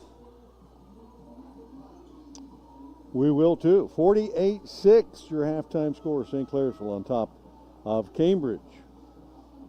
Stay tuned. O&N halftime show coming up. Scores from around the area. Hey, check Joe Eitel. See how those teams are doing in their playoff chase. We'll put our stats and scoring in order. Be back with that after these messages. Enjoy. Wayne Door is Ohio's most complete one-stop shop for residential and commercial garage doors, entry doors, windows, and much more. In fact, the list keeps on growing. Garage doors, entry doors, storm doors, access entry systems, vinyl replacement windows, and stone are just some of the things Wayne Door has to offer. Stop by their Cambridge showroom to see their full lineup of premier products in person and work with their team of experts. Wayne Door also offers 24/7 emergency garage door service, and their service department is second to none. Wayne Door, more than just garage doors. Check them out at waynedoor.com. Hi, this is Jeff Leonard. It's been an honor and a privilege serving the residents and businesses of the First Ward of Cambridge in the past 9 years. I am asking for your continued support on November 7th in re-electing me, Jeff Leonard. Experience matters. Paid for by Jeff Leonard, candidate. Cambridge Auto Sales would like to wish all the local football teams good luck this football season. Visit Cambridge Auto Sales for reliable vehicles at unbeatable prices. You'll find great selection, top-notch service, and amazing deals at your local Buy Here, Pay Here dealer. Come check out their selection of pre-owned vehicles today. For more information, give them a call, 740-255-5344, or visit their website, cambridge-autosales.com. Go Bobcats! From the Ohio News Network, this is the Ohio Education Association Tonight in High School Football. Named Best Sports Program in the Country by the National Association of State Radio Networks. Tonight in High School Football is presented by Beck's Hybrids and by Ohio for Responsible Gambling. Now here's your host, Skip Mossick. Good evening, everyone, and welcome to Tonight in High School Football's Halftime Report. Week 10 always features some terrific and long-standing rivalry games. None bigger, though, than Saturday's matchup between Canton McKinley and Massillon. We'll chat about the rivalry with former McKinley Bulldog and longtime Ohio State basketball analyst Ron Stokes next on the Ohio News Network. Every farmer has their reason for why they do what they do. For Becks, it's faith, family, and farming. Since 1937, the Beck family and family of employees have been committed to honoring God and helping farmers succeed. Farming is full of extremes, and we face the challenges with hard work and steadfast determination, delivering quality line of products backed by legendary customer service. We look forward to standing by your side, supporting you as you live out the life you were meant to live. Becks, when it comes to farming, we believe in something more. I'm Ohio Education Association President Scott DeMauro, and on behalf of the OEA's 120,000 members, we're proud to bring you tonight's game. Our members are the public school educators who coach your kids on and off the field because we believe in the potential of every student and their right to a high-quality public education, no exceptions. That's why we will continue to speak in one voice to demand the supports and resources our public schools need because public education matters. This is Tonight in High School Football on the Ohio News Network.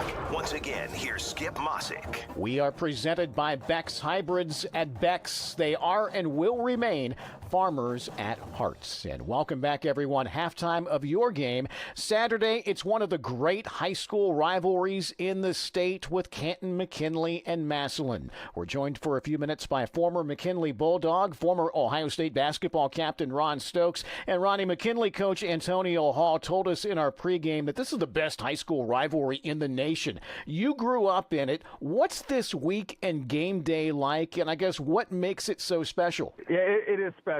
And, you know, I had the privilege of being part of it as a Bulldog, and then naturally when I went to Ohio State, was able to experience something similar to that, but at another level with Ohio State and Michigan. So it's an incredible week. You know, Skip, we all know what makes a great rival is that there's great competition, and every other year the other team's winning. But unfortunately for the Bulldogs, Massillon has been dominating this rivalry here in the last decade or so. Ron, like other local rivalries, do the kids all know one another, or are they friends outside of the competition? Yeah, they are. I mean, obviously the world of sports has changed so much in terms of kids transferring and so forth. That really didn't happen back in the 80s when I played, and you knew the guys. You knew that they were from Massillon. They went to Massillon.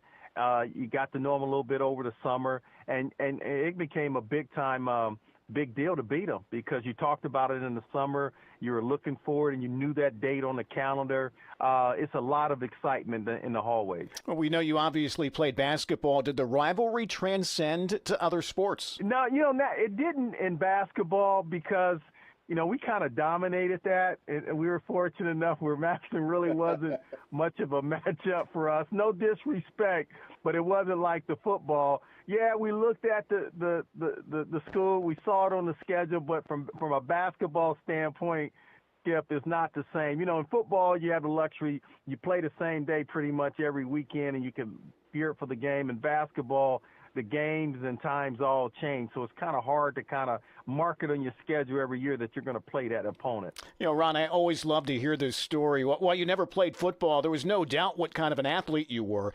Tell us about the phone call you received when you finished playing hoops at Ohio State from a certain NFL team and a pretty famous coach. Yeah, I'm here.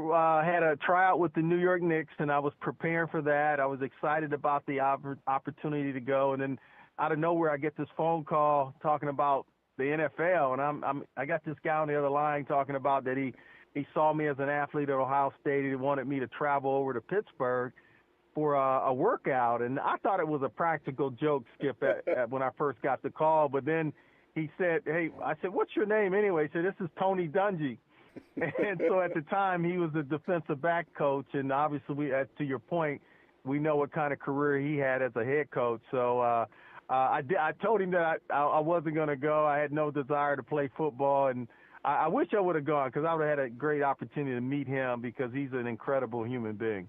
Longtime radio analyst for Ohio State basketball. Believe it or not, we have an exhibition game Sunday and a pretty big deal as Ohio State will be at Dayton. The season ended on such an upswing for Ohio State after a really rough January and February, Ron. What can fans realistically expect from Ohio State this season? Yeah, I think the biggest thing, Skip, is consistency. Clearly, when you're relying on young people to be your go-to guys, coaches are always concerned about that. And every now and then you'll get that special freshman like a Greg Oden, a D'Angelo Russell that plays consistently throughout the entire year. But more times than not, when you have freshmen, you're going to have those ebbs and flows. And I thought a good portion of the freshmen hit a really, really tough spot during the time frame in January and February, and that led to a lot of disappointing losses, a lot of close games. But I think this year, those freshmen turned into sophomores turned into juniors, so I think we'll have more consistency from the team this year. And this first game, I know it's an exhibition game, but you're going against Dayton, definitely a credible program.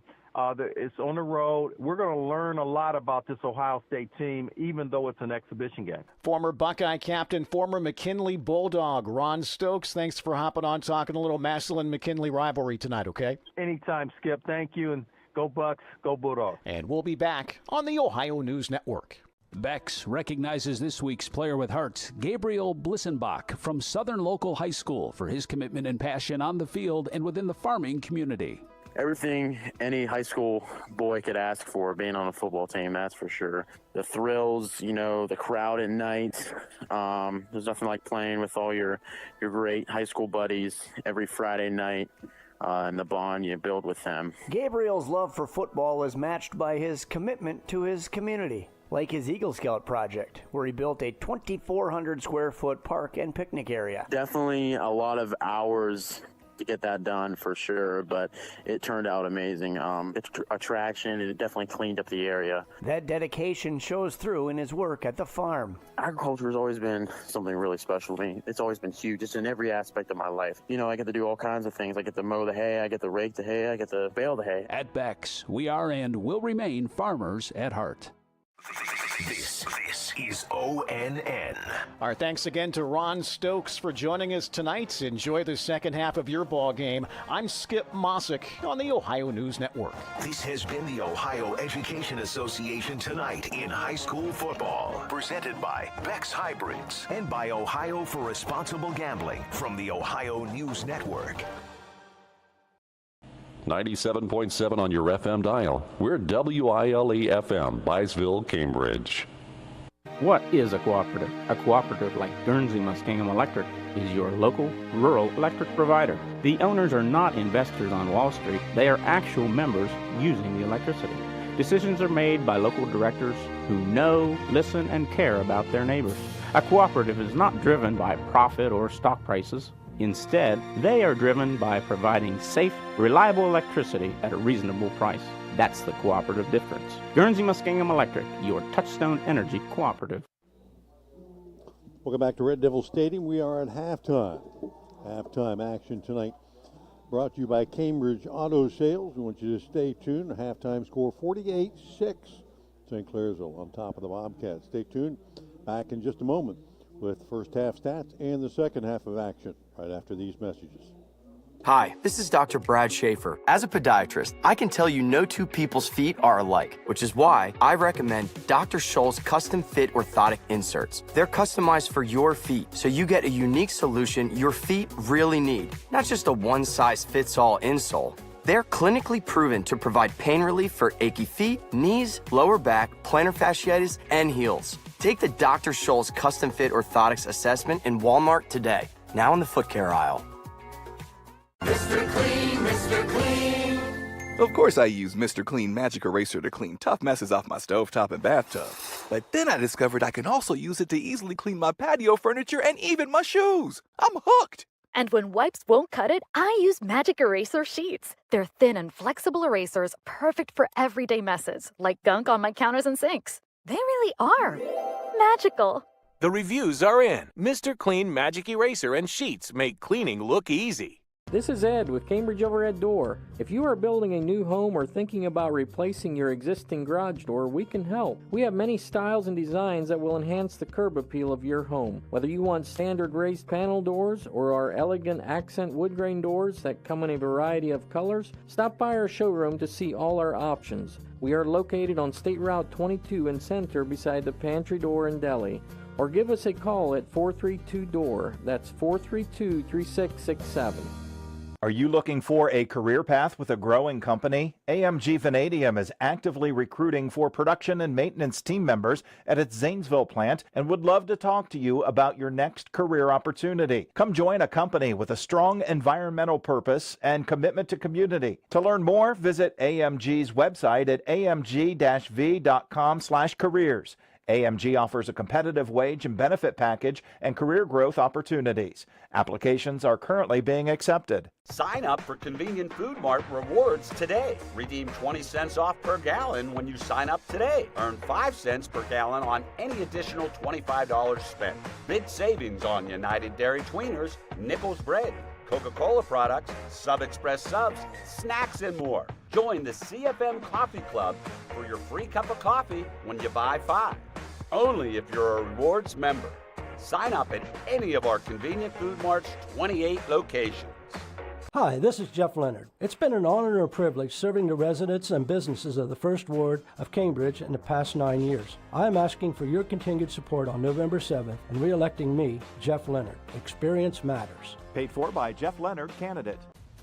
Do you really think that an insurance company who promises quotes in a few minutes has your best interest in mind? Do they really know you and what coverages you need? Hi, this is John Valentine with Valentine Insurance. We take time to learn about you and your insurance needs so you can feel comfortable that you're receiving the right coverages at the best possible prices. Find us on Facebook, stop by our office, or give us a call at 994-1776. Valentine Insurance, a partner you can depend on. I was sitting in my car and it wouldn't start. I lifted the hood and the engine was falling apart. What would I do? My eyes filled with tears. Then on the radio I heard of West 40 by Pay here, where for a little money down and a little each week, I could have a car, nice, shiny, and sleek. So I walked in the door and I put the money down. Now I got a nice car that I can drive around. West 40 by Pay here will help rebuild your credit. The corner of Dewey and Route 40 in Cambridge, don't you forget it. West 40 Auto Sales, corner of Route 40 and Dewey Avenue in Cambridge, is home of the guaranteed credit approval, with most loans approved while you wait. Go to their website to fill out an online loan application, west40autosales.com. You'll also find their weekly special listed there. People's Bank's vision is to be the best community bank in America. People's Bank provides local, hometown relationship-based banking with 132 full-service branches for all of your financial needs. As your community bank, People's Bank strives to make our communities a better place to live, work, and play. We would love a chance to earn your business. People's Bank. Working together, building success. Member FDIC.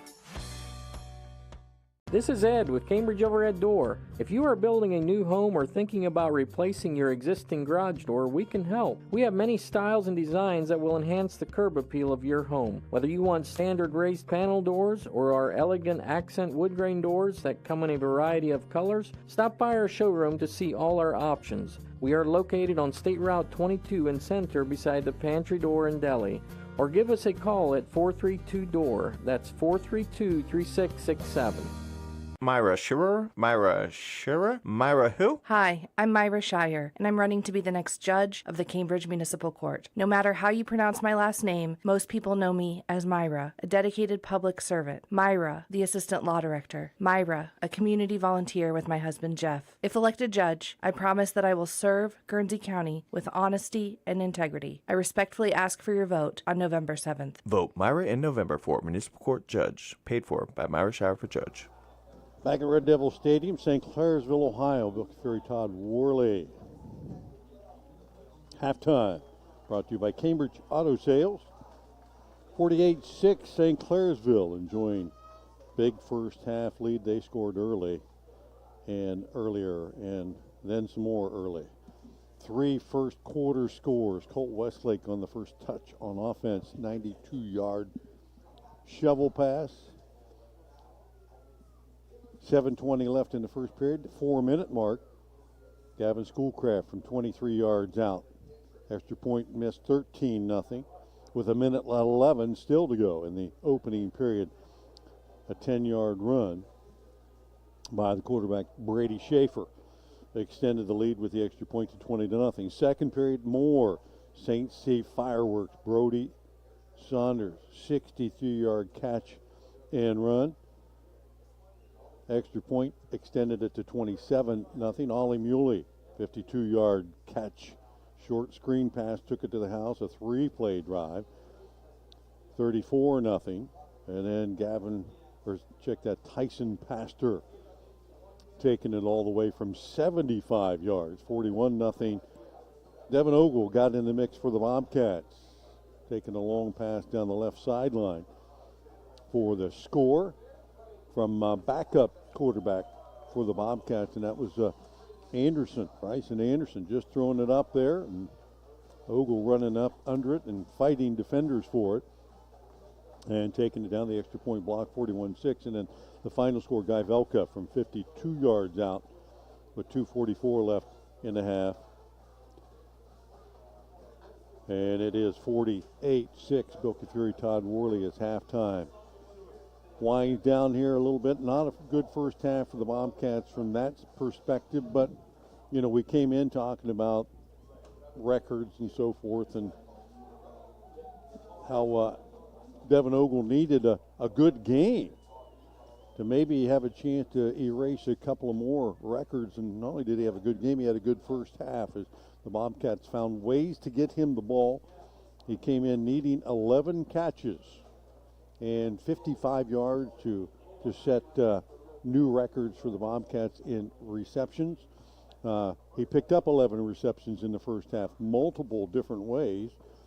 I think right now maybe stands tied with Trent Valentine with 175. One more would maybe surpass that, or might have given it to him in the first half, and he needed yardage coming in to be a career yard, or check that single season yardage record. You needed 55 coming in, and you have him over 100, right? 138 so far. Yeah, so with that, he will hold all of those records, some of them previously held by Charlie Ford long time ago, and not so long ago by Trent Valentine. And hey, if John Valentine and Kim are listening on your way back from vacation, yeah, I'm sure that's good news for you. Hey, records are made to be broken, right? And I think it was just kind of a matter of time. We talked about earlier tonight, and John and I have talked throughout the season, kind of a perfect storm for an opportunity for receivers and quarterbacks to set records, because you're behind by a lot. You're going to throw a lot, and give those guys lots of opportunities, and that's exactly what's happened. It is, and one thing that can be deceiving at all levels, high school, college, and sometimes even the NFL, you can see a receiver that will have a lot of production, and if you turn on the film, he's actually not that. It's not like he's a dominant player, but the scheme fits him perfectly and gets him open. This isn't the case with Devin Ogle. Nothing against the scheme. He's making plays in traffic all over the place. He's a big physical kid, really good hands in traffic, and have to give him credit. Whether he's open or not, he can still make a play. Whether he's being covered by one guy, two guys, three guys, he can still make a play. And the fact that he's playing this hard in a game they really don't have a chance to win. It's been a really disappointing season. He's a senior. A lot of guys would kind of mail in at this stage of the season, this stage of their career. He's not. He's still playing every single play, giving it his all. That's really impressive to me. You know, if you play hard like that, sometimes you get stuff you didn't even get. Yep. And in that first half, Devin Ogle, you know, we talked about it on the one replay. There was a bobbled ball on the sideline that it looked like he bobbled it and didn't catch it. It looked like Riley Wilson tried to catch it and didn't catch it, but the officials called it a catch, and they awarded that catch to Devin Ogle, and that was the one that his 11th reception, I think, that might have set the record. So in any event, you know, it's like in baseball when the umpire says it's a strike, it's a strike. They have the final say, don't they? Yeah, they do. So, yeah. I'm sure he's going to get a lot more opportunities here in this second half as the Cats down 48-6. A running clock, though, will certainly diminish the opportunities for both teams to possess the ball.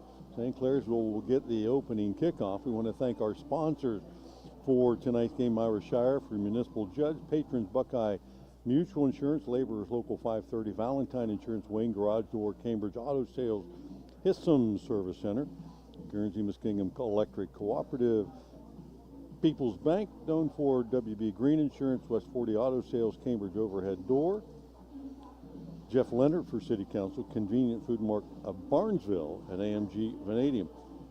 You got all the statistics from the first half, and other than maybe the one big play to Ogle, Cats didn't have a whole lot, but boy, St. Clair's going up and down the field a bunch. They did, and Brady Schaefer obviously had a huge night statistically. Again, he wasn't necessarily pushing the ball down the field. When you get the ball to open receivers in space, and you've got the type of roster where you've got guys that can make big plays, that's what's happened. 9 for 11 for 265 yards and 3 touchdowns in the first half, and have to think we're not going to see him again. But obviously an extremely productive night for him. Yeah, that's a heck of a first half. 9 for 11. Less than the first half. They pulled him, with 2-3 minutes left in the first half. Those are flag football numbers, right? Aren't they? Yeah. Right. And that's one thing that brings me to a point. One thing you have to respect, Cambridge offensively hasn't gone down fighting. They're 0-9 coming into a game. Your starting QB is out. Obviously they practice a lot of different wrinkles. I think they've played 4 different QBs tonight. They've had different variations, different formations, different plays, just trying to create a spark. Defensively, where is that same approach? Why, when you've got a team where they're not pushing the ball down the field, he's getting the ball out of his hands quickly. Why not blitz him, try to make him make a mistake? And I haven't seen that same aggressiveness defensively for Cambridge. And are they going to win the game? No, but let's try to have some fun, try to create some positive plays. And if you give up a big play as a result, it might have happened anyway if you just sat back in your base defense. So I'd like to see defensively attacking more in the second half. Both teams back on the field warming up a little bit, and I think the point you just made is the important one. I mean, kids, they're playing a game, they're still playing it, hopefully having fun. It isn't always about what the final score is. The guys that you're playing with are still your guys, and you're out there, and the record that Ogle set tonight. I don't know. Is anybody else going to have another opportunity to do what he's done under these same circumstances? So those are still pretty special, and congratulations to him on all those. We talked about a few of those in the pregame that he got with receptions a couple of weeks ago in single season, and career receptions and touchdowns. Really, the only one that right now is probably out of his reach is receiving touchdowns in the season. Came in tonight needing 5 to have that record, got 1. So we would need 4 more, and I don't think that there'll be enough possessions in the second half to probably make that happen. if they keep him in the whole game and against the backups, he may, you could see him getting another 1 or 2 potentially. Like you said, though, are they going to have the ball enough to get forward? Probably not. That running clock goes fast. It does. We hope. Halftime. All wound down now and getting ready to get underway. In this second half, if you're a guy who's not a senior for Cambridge, have to be thinking, like, let's create some momentum going into the offseason. And sometimes football is a unique sport in the sense that there are only 10 guaranteed games a year. You only play once a week. It's other sports you're playing have competitions a lot more frequently, a lot more volume. With football, like, if a guy can have 5-6 plays that really stand out in a season, that can create so much confidence, motivation for him to work harder, to work that much more diligently in the offseason. Maybe his work ethic spreads to other guys. That's, those are the type of small wins you're looking for in the second half year if you're Cambridge. Can some guys make some impressive plays to give them individually some confidence in the offseason, and then maybe that spreads to the rest of the team too, to work that much harder in the offseason. Captain's making it official at midfield. Bobcats will kick off to St. Clairsville to get things underway with the Red Devils on top 48-6. Brock Valentine at the camera. He's ready. Red Klein at the keyboard. He's ready. We hope you're ready, because we are, to get this second half going. Brock, several times we've had to keep him from going down on the field tonight. He was ready for some action. He would have been the next quarterback in probably in tonight's situation with that left-hand gun that he's got. Throwing in 65-mile-an-hour fastballs and things like that. So Valentine Insurance kickoff coming up for the Bobcat. Dawson Geese of the lime green shoes. You never wore any different colored shoes like that, did you? I wish it. Did you have white shoes? Did you go with the colored shoes? No, probably black. Center black, yeah. Yeah, that's kind of where I was at. That would have been neat if they had those back then. Geese approaches. He'll line this one down the left sideline, and it's going to go sideways and out of bounds. That'll bring a flag, and the offense for the Red Devils. We saw them bring in their backup offensive team to end the second half, and I would imagine we'll just see a lot more of that here in this second half. Absolutely. Even though, yes, you're only going to play the backups if you're St. Clairsville, sometimes some backups are more key than others, and really don't want to get any key backups hurt right now. Just get out of this game healthy, and it's great to have the starters be this fresh heading into the playoffs. So a lot of backups, and boy, in St. Clairsville in tight. This is they got. What is going on out there? They had about 15 guys out there, didn't they? Well, they went out just maybe for a picture or something. Well, they had a bunch of guys lined up out there, linemen on the line, linemen in the backfield. Maybe the all linemen line up, and then they come off. So those guys are laughing it up on the sideline. Having fun, yeah. Nothing wrong with that. All seniors. That was all the seniors, huh? Okay. Now we're back out there. So the seniors get on the field one more time in the second half, only to be called to the sideline. Little motion across, a little toss sweep. All that a shovel pass as well. Those have counted all night long. And taking the flip, like number 28. And that's going to be Colton Ferguson, 160-pound sophomore. Taking the flip from McLean. For Cambridge, you like to see Isaiah Mail coming downhill like that, making a nice tackle on the edge. Bobcats, 4 down men up front. Cats with a few backups in the fray. McLean, high snap. Hands it off out of the pistol. Muley breaks to the outside, 50 down the sideline, give and chase, and Bobcats will finally run him out of bounds near the 25-yard line. Ollie Muley. One thing I'm going to say, obviously that's a huge play for St. Clairsville's offense. There's not a whole lot of positives coming out of that defensively for Cambridge, but you see Trayshawn Shaver really running his tail off in pursuit and stopping that for a big gain rather than a big gain that's also a touchdown. And that's, again, one of those small victories you can point to on film where we're doing some of the right things. Hustling down the field, making the play. 1st and 10 from the Bobcat 25-yard line, and a running clock down to the 9:50 mark. As the Devils again in 4-down territory. McLean takes the snap, fakes it, keeps it himself off the left side, and Bobcats are going to chase him down in the backfield. Taylor Britton with the stop, and no gain on the play. Actually, maybe a loss of a yard. 2nd down and 11.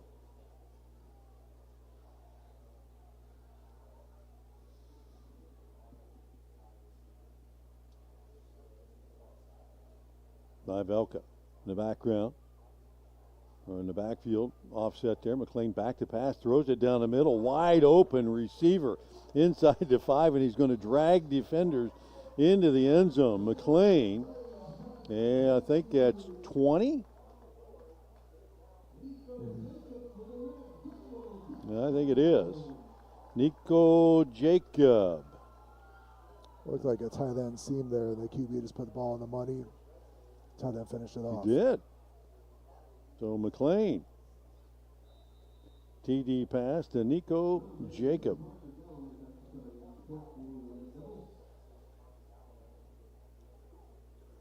Parker Galloway on for the extra point attempt. And it is up and good. 8:30 left here in the 3rd period. St. Clairsville with the first score of the half. We'll be back right after this. Now located at 16050 McConnellsville Road in Caldwell, Ohio, Patrons Buckeye Mutual Insurance Company is a mutual insurance company established in 1896 for the purpose of providing insurance coverage to rural Ohio. They offer a product to meet your insurance need, whether it's for a farm, rental dwelling, home in town, secondary or seasonal dwelling, churches, or mobile home. They partner with Grinnell Mutual Insurance Company from Iowa to offer liability coverage to package with their Patrons Buckeye Mutual policy. Call today, 740-305-5121, and follow them on Facebook at Patrons Buckeye. Back at Red Devil Stadium, St. Clairsville was a second half drive to extend their lead. 54-6, your Doan Ford scoreboard update. And the youngsters running the offense pretty well. Something to point out there, obviously with the playoff run up ahead, St. Clairsville wants Brady Schaefer taking all the big snaps for them, but you see Sam McLean throw a nice ball there for the touchdown. And you think there may be a time where he has to come in and make some big plays for you with his arm. And now this type of play doesn't do anything. It's not consequential on the scoreboard, but it can be consequential down the road in terms of giving him confidence and the coach's confidence in him if the need arises in a crucial moment. Galloway's Valentine Insurance kickoff again to Riley Wilson, who will bring it out across the 30 and to the 35. So the Bobcat offense back on the field. We'll see if there are many changes there. With the depleted roster the Cats have, it's hard to go very deep to backups because a lot of those backups are already playing. And the clock continues to run as Cambridge takes the field with 7:14 to go.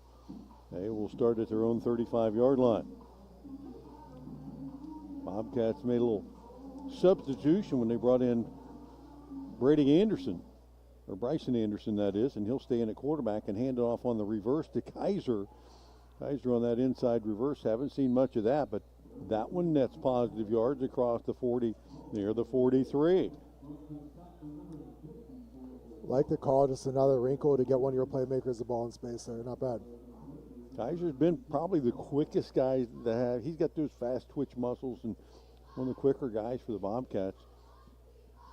Find ways to get him the ball in spaces like that. And he's going to spread the field out to the right in a bunch formation with Ogle, the deep back. If they continue to find ways to get Ogle the ball, looks like they will here. There's another pass out in the flat. He'll haul it in out to the 40, 45. Drags a couple of defenders for positive yardage. Jason Wilt on the stop. That'll move the sticks Another WB Green first down for the Bobcats. And when you're playing against backups defensively, you have to think there's going to be some mental breakdowns at some point. And so there may be an opportunity for, especially with Devin Ogle, to pop a big play here coming up. He is the lone receiver to the right, 3 set wide to the left. Anderson, handoff straight ahead to Myers. He'll pick his way ahead, 50, 45, and down near the 40 of the Red Devils, and he takes out the umpire with it. Both players from both teams helped him up, but he just got caught between a rock and a hard place. No place to go there. See on the replay, the umpire trying to back up, and boom. And I want to give credit to Caden Dillon. I mentioned him earlier, coming off the ball and a nice block there to help spring the big play in the running game. This is his last game. He's trying to go to play his best game possible right now. Have to respect that. One of those senior linemen. He's the only guy that's been able to stay healthy the whole season and stay out there. Caden Dillon. First down, brought to you by WB Green Insurance. Anderson on the quarterback draw, and not a whole lot going on there. Anderson came in primarily as a wide receiver. I haven't seen him take a snap in the varsity game all year, but mostly playing defensive back. And tonight, pressed into a position as a quarterback, has made a couple of plays. He's probably looking at Coach saying, Coach, go ahead and throw the ball. I don't want to have to necessarily run it a bunch more. Now hand off to Myers, and Clayton Myers having a couple of his best runs of the season, slashing his way up the middle, down near the 30-yard line, just shy of the line to gain. And back to Bryson Anderson. He's learned pretty quickly that when in doubt, throw the ball up to Devin Ogle and see what he does, see what he can do. 3rd and short. Ogle wide to the right, part of a 3-receiver set. Myers offset to the left of Anderson. Single receiver left, now Ogle across in motion. They've tossed it to him here. That'll be another reception for Ogle, but it's going to lose yardage. Probably cost him about 5 there, as everybody in the stadium knew what was happening, and including the entire defense. And 3 guys collapsed on him for a loss on the play. Will make it 4th down and nearly 6 yards. I think if you're going to throw it to that guy, you need to throw it down the field. But for Devin Ogle, just trying to ensure that that record is in place. And the Cats will get some of it back here as they draw the defenders into the neutral zone. And we'll walk off 5. So this 4th down will be a little shorter to gain. They could call down anyone up front for St. Clairsville there. You've got young guys up front playing on defense. And that's a nice little trickeration type of deal that Trickeration. Yes. Oh, we're making up words now. There we are. Well, you know, St. C's offense does the same thing. So those guys see that every day in practice. As they hand it off to Myers on 4th down, he will have the 1st down. Into the secondary, brought down by Julian Kingery, and another 1st down brought to you by WB Green Insurance. So the Cats on a drive here down near the 20-yard line. Running clock, only 3:20 remains here in this 3rd period. Give a shout out to another senior right guard, Taylor Britton. Really nice kick-out block there to help spring that one. Anderson back to pass, launches it up in the air down the right sideline, and coming back for it. Ogle, he did come back. Did he get in the end zone? They're soon to say, yes, he did. 21 yards out, and the Bobcats, Ogle gets yet another TD added to his score. Replay coming up here. Anderson just lobs that one up in the air. And Ogle, maybe the only guy that got an eyeball on it, came back to it right at the pylon. So the Bobcats score yet again. Said it before, say it again. Devin Ogle is a traffic catching machine. Really impressive. He's going against backups, sure, but that's still a tough catch to make in traffic. Extra point attempt is up and good by Hartley. So the Cats with 2:25 to go put points on the board. Late 3rd period, Anderson to Ogle, 21 yards out, extra point. 55-13, St. Clairsville. We'll be back in 30 seconds. Hey, football fans, Laborers. Local 530 in Zanesville, Ohio is cheering on all the local high school teams this year. Serving Muskingum, Perry, Noble, and Guernsey counties, Local 530 represents around 400 skilled men and women in the building and construction trades. They work with over 100 signatory contractors, providing committed and experienced laborers for building, heavy highway, and pipeline construction. For more information, give them a call at 740-453-1214. Good luck to all the teams from Laborers Local 530. Back at Red Devil Stadium, Doane Ford scoreboard update, 55-13. Bobcats' second score of the night, Devin Ogle. Both of them closing in on yet another milestone. And another Valentine Insurance kickoff coming up here. Dawson Geese moving it deep. Squibbing down the left side. And this one's going to take a hard left turn once again and head out of bounds. And Geese has hit the ball pretty good most of the season tonight. He's got the hooks. Looks like one of my drives.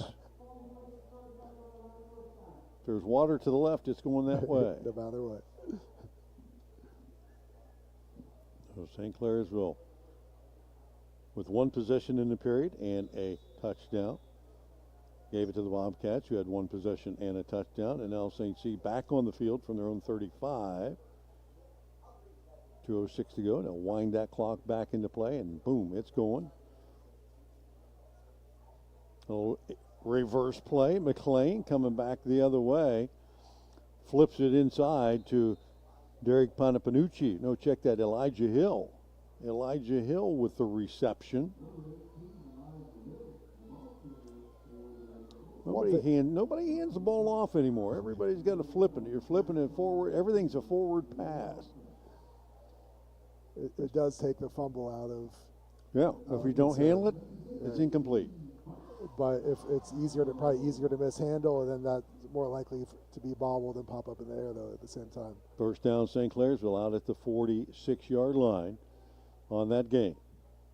McLean, handoff inside, and that's going to be Kingery. He'll pop it to the outside and down the sideline, another 10-plus gain, and a flag came in on the end of the play as Myers made the tackle, and I don't know if they're going to call a horse collar or a face mask. We go to Taylor Britton again, playing D tackle, coming off the ball and really controlling the line of scrimmage there. Obviously, St. Clairsville got some positive yards there, but again, that's one of those small victories you can take away from that play defensively. Guys hustling. You know, guys that hustle stand out a little bit, don't they? Oh, they're going to pick up the flag. No flag on the play. Okay. But it is a first down. 2 plays, 2 first downs for St. Clairsville's backup offense here, and the clock continues to run. Under 50 seconds left here in the third period. That's the thing. Penalties, anything that stops play, the clock keeps running. Both teams will be lucky if they have 2 possessions in this half. And Clairsville in their second. A little inside trap play straight ahead, and then trying to reverse out of it. That was Velka. One thing you like to see defensively, just from a cultural standpoint with Cambridge, a lot of times when you have the starters in defensively and the other team, the offense brings in the backups, the starters kind of get down and don't play quite as hard. But Cambridge is at least bringing it still, which is a positive. Yeah, getting a lot of young guys in the game, and they're excited to be out there no matter what. Raider King on that stop, and that will stop the third period. Heading to the fourth period of this action, 55-13. St. Clairsville back with more right after this. Members of Guernsey Muskingum Electric Cooperative love Southeast Ohio, where the hills roll, the roads are crooked, and the trees are plentiful. Keeping the lights on in our beautiful corner of the state is a challenge Guernsey Muskingum gladly accepts and works hard to accomplish. Safety and reliable electricity at a reasonable cost are always our top priorities. It's our way of keeping the lights on for all members of Guernsey Muskingum Electric Cooperative, a Touchstone Energy cooperative. Hi, this is Jeff Leonard. It's been an honor and a privilege serving the residents and businesses of the First Ward of Cambridge in the past 9 years. I am asking for your continued support on November 7th in re-electing me, Jeff Leonard. Experience matters. Paid for by Jeff Leonard, candidate. Back at Red Devil Stadium, everybody's in their place. If you're still with us, you're in your place. I'm in my place. Todd's over by the food again. Thanks to the Red Devil supporters for that. Handoff straight up the middle. Banging his way. Middle of that defense again. Looks like Kingery. No, check that. Muley on the stop. Again, hasn't been quite as bad as I anticipated with these camouflage jerseys tonight, but Hadn't been easy either. They could have made Game 10 just a little bit easier on us, especially with the backups coming into play. Muley's checked in. He's had a couple of big carries tonight. He's one of the few guys on the field that's probably had enough touches to get close to 100 yards. 1st and 10, another St. C first down. They've had 4 plays, 3 first downs in this drive. On the fake, McLean on the keeper. Up ahead, and Raider King on the stop for the Bobcats. Raider, just a sophomore, 175-pound linebacker. One thing you'd love to see, if from a Cambridge coaching staff perspective, yes, the game's over. You're not going to win the game. You're going to be 0-10. I still want to see someone on defense show some fire. Try, be physical, play hard, make a big play, be excited about it. You're playing the greatest sport there is, and you get one more chance to do it. Why not? The greatest sport there is. I love it. McLean, handoff, left side. Velka straight ahead. And dragging defenders. Somebody better get a leg on him. Deontay Jones on the top for the Bobcats, and down underneath, Gavin Reeser. But until Velka drags defenders for yet another first down. And a face mask tacked on to the end of that one. Bobcats have done a better job tonight penalty-wise. They haven't had nearly as many as they've been averaging throughout the season. That's been a positive, but they've been going against a team that if you can't catch them, you can't face mask them, right? Been a tough matchup for Cambridge's defense tonight, I'll say that. The 1st and goal from the 9-yard line. Cambridge's defense has given up 60 points 4 times this season, and on the verge of making it 5 right here. 10 minutes left in this contest. St. Clairsville 1st and goal from the 9-yard line of the Bobcats. McLean turns around, hands it off in the backfield. Velka off the right side, spun down by Britton out around the 8-yard line. So a gain of a yard or 2. Well, if he could have spun out of that one, he's in the end zone. Good to see Britton flash a little bit here in the second half of his last high school game. You like to see that.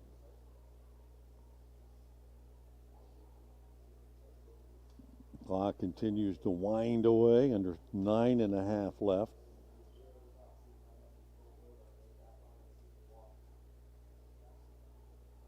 Devils out of the huddle. One of the few teams, at least that time, they huddled up. A lot of teams don't huddle up anymore. McLean, missed handoff. He'll keep it himself around the right side, 10 to the 5, and shoved out of bounds. Short of the touchdown, but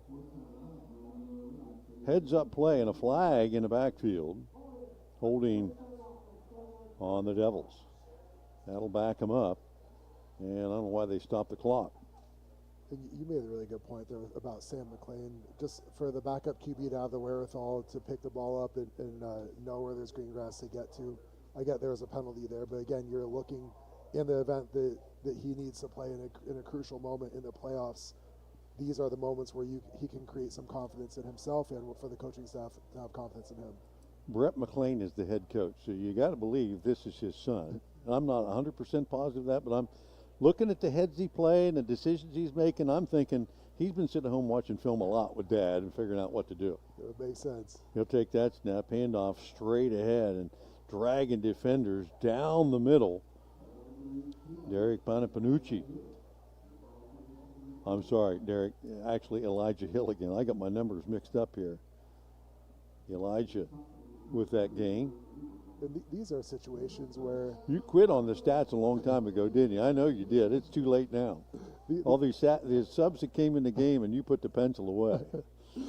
These situations, like it's a lopsided score, and a lot of times offenses will take heat if they keep throwing the ball. But to me, especially when you've got the backups in, this is a great opportunity for the backups to work on the passing game in a live game situation. Again, in case they're needed in the playoffs. I'd throw the ball more here if I were St. Clairsville. McLean, little motion. There's a little toss for you. See, you want to pass, you got it.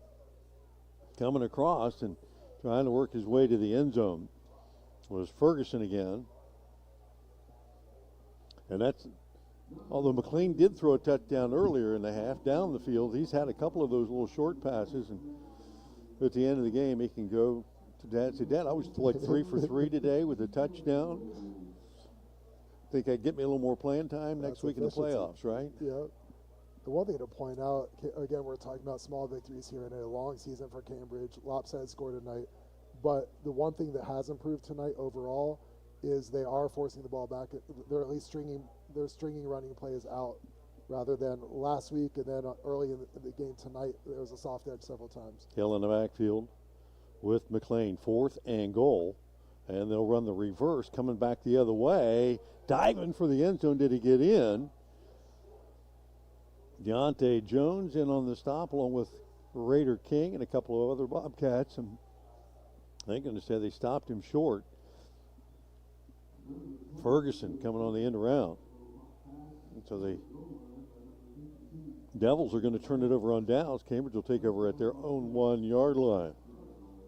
And again, back to the small victories. You just, if you're Cambridge, you take the mindset of, okay, we're going against a playoff team, one of the best teams in the region, and we just stopped them on 4th and goal. So that drive started in the third quarter, ended in the fourth with 6:54 and counting. Bobcats will take over at their own 1-yard line. About as bad a field position as you can get. Bryson Anderson taking a snap deep in his own backfield, hands it off straight ahead. Myers pops it through second level, 10, 15, and out near the 20-yard line, and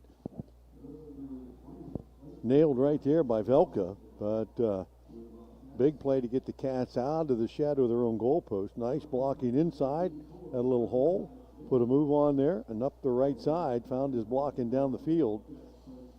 And Clayton Myers, another WB Green first down for the Bobcats. So Anderson in the backfield, QB in, Myers to his right side, 2-by-2 receiver set, takes the snap, throws it out, gets it out in the flat to Ogle, trying to wade his way through defenders. And, you know, Devin Ogle knows in his head what he needed to do tonight. He's gotten a lot of that done. He forces his way down the field for about a 7-yard gain there. And he knows he'd like to add another touchdown or two to take a shot at it, but I think the clock's going to run out on him. And he's a tough matchup for his starters at this level, but when you put backups against him, and this is a mismatch in Cambridge's favor.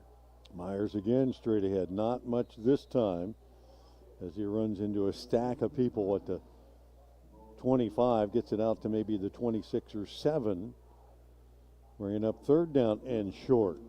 Cat trying to pick up the first down there, didn't get it done. Trying to get it, well, now I'm sorry. The officials changed that and say, yes, he did. So another WB Green Insurance first down. As Anderton again snaps, looks to the left, throws it underneath. Kaiser, who started the night at quarterback, gets up with the catch for positive yards up over the 30 near the 33. Give him about 7 on that catch. 4:35 and counting left in the game. Cambridge at their own 34.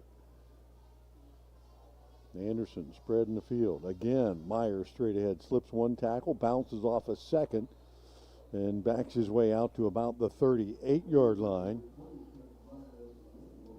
Clock will continue to wind away on the Bobcats season and tonight's game. 55-13. St. Clairsville on top early, leading easily all the way. 1st and 10. Anderson one hops it out, intended for Wilson. The Cats pick up yet another WB Green first down. In second half, the Cats have moved the ball pretty consistently. 6 first downs now, scoring 1 touchdown, but with a running clock. You look at a guy like Clayton Myers still running hard in a lopsided game that they have no chance to win, and he's got another year left. Myers again, straight ahead. Upended right at the line of scrimmage. That time Carson Van Dyne And so what you like to see, you hope a guy like that, he's going to be senior next year. He experienced the pain of 0-10 this year, of getting blown out a lot. How hard is he going to work in the offseason? Is he going to pull guys along with him? So next year, they're a much improved squad coming into 2024. Guys that are coming back don't want to go through this again. 3rd down and 8. Anderson looks down the field, fires it over the head of his intended receiver, David Acton. Incomplete, bringing up 4th down. Talk about Bryson Anderson. I mean, a guy that has, how many reps do you think he got in practice this week or all season at QB? Probably barely any. And to come in and has he been perfect? No, not even close to that. But it's an impressive night for a guy that hasn't played QB. The Cambridge 4th down in this 4th quarter. 3 receivers slotted to the right side. Anderson will take the snap, roll that way, looking down the field, fired on the out, intended for Ogle, and come up short, trying to throw it on the run that time. Had some space, could maybe run for the 1st down, but instead that comes up short. And with 2:16 to go, St. Clairsville will take over one more time and should be able to run this clock to 000. And on that play, Ogle's wide open for the 1st down. You'd like to see the QB stop, set his feet, and just deliver an accurate ball there. But again, he doesn't have the experience. He doesn't have the reps at QB. St. Clairsville's offense will take over at the line of scrimmage. Cambridge's 41. And Tyler Schubert in a quarterback. Schubert, freshman QB, takes the high snap. Turn around, hands it off, positive yards off the right side as the Bobcats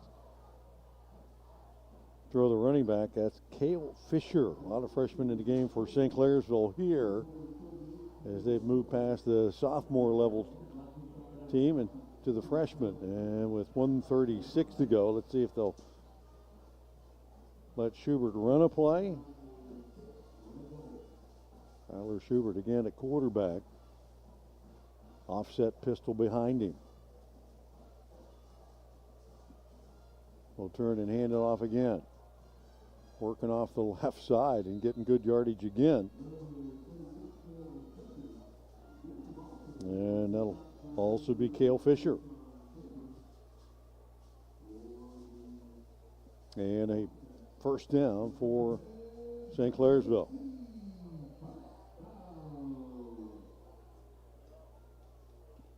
Their 12th of the night. And now into the victory formation. I think it's Schubert's going to go under center. Expect him to watch the clock wind down with a few seconds to go. Take a snap, take a knee, and that ought to about do it. 37 on the game clock, 7 on the play clock. And there it is. Final snap of the season for the Bobcats as they go down to defeat for the 10th time this year. St. Clairsville is going to move on at 8-2. Postseason play coming up for them for the 8th year in a row. They'll be playing their 1st round game right here at home. Cambridge will end the season at 0-10. First time the Bobcats have had a winless season since 1979 when they were 0-9-1, and in 1949 when they were 0-10. Final score once again tonight from Red Devil Stadium.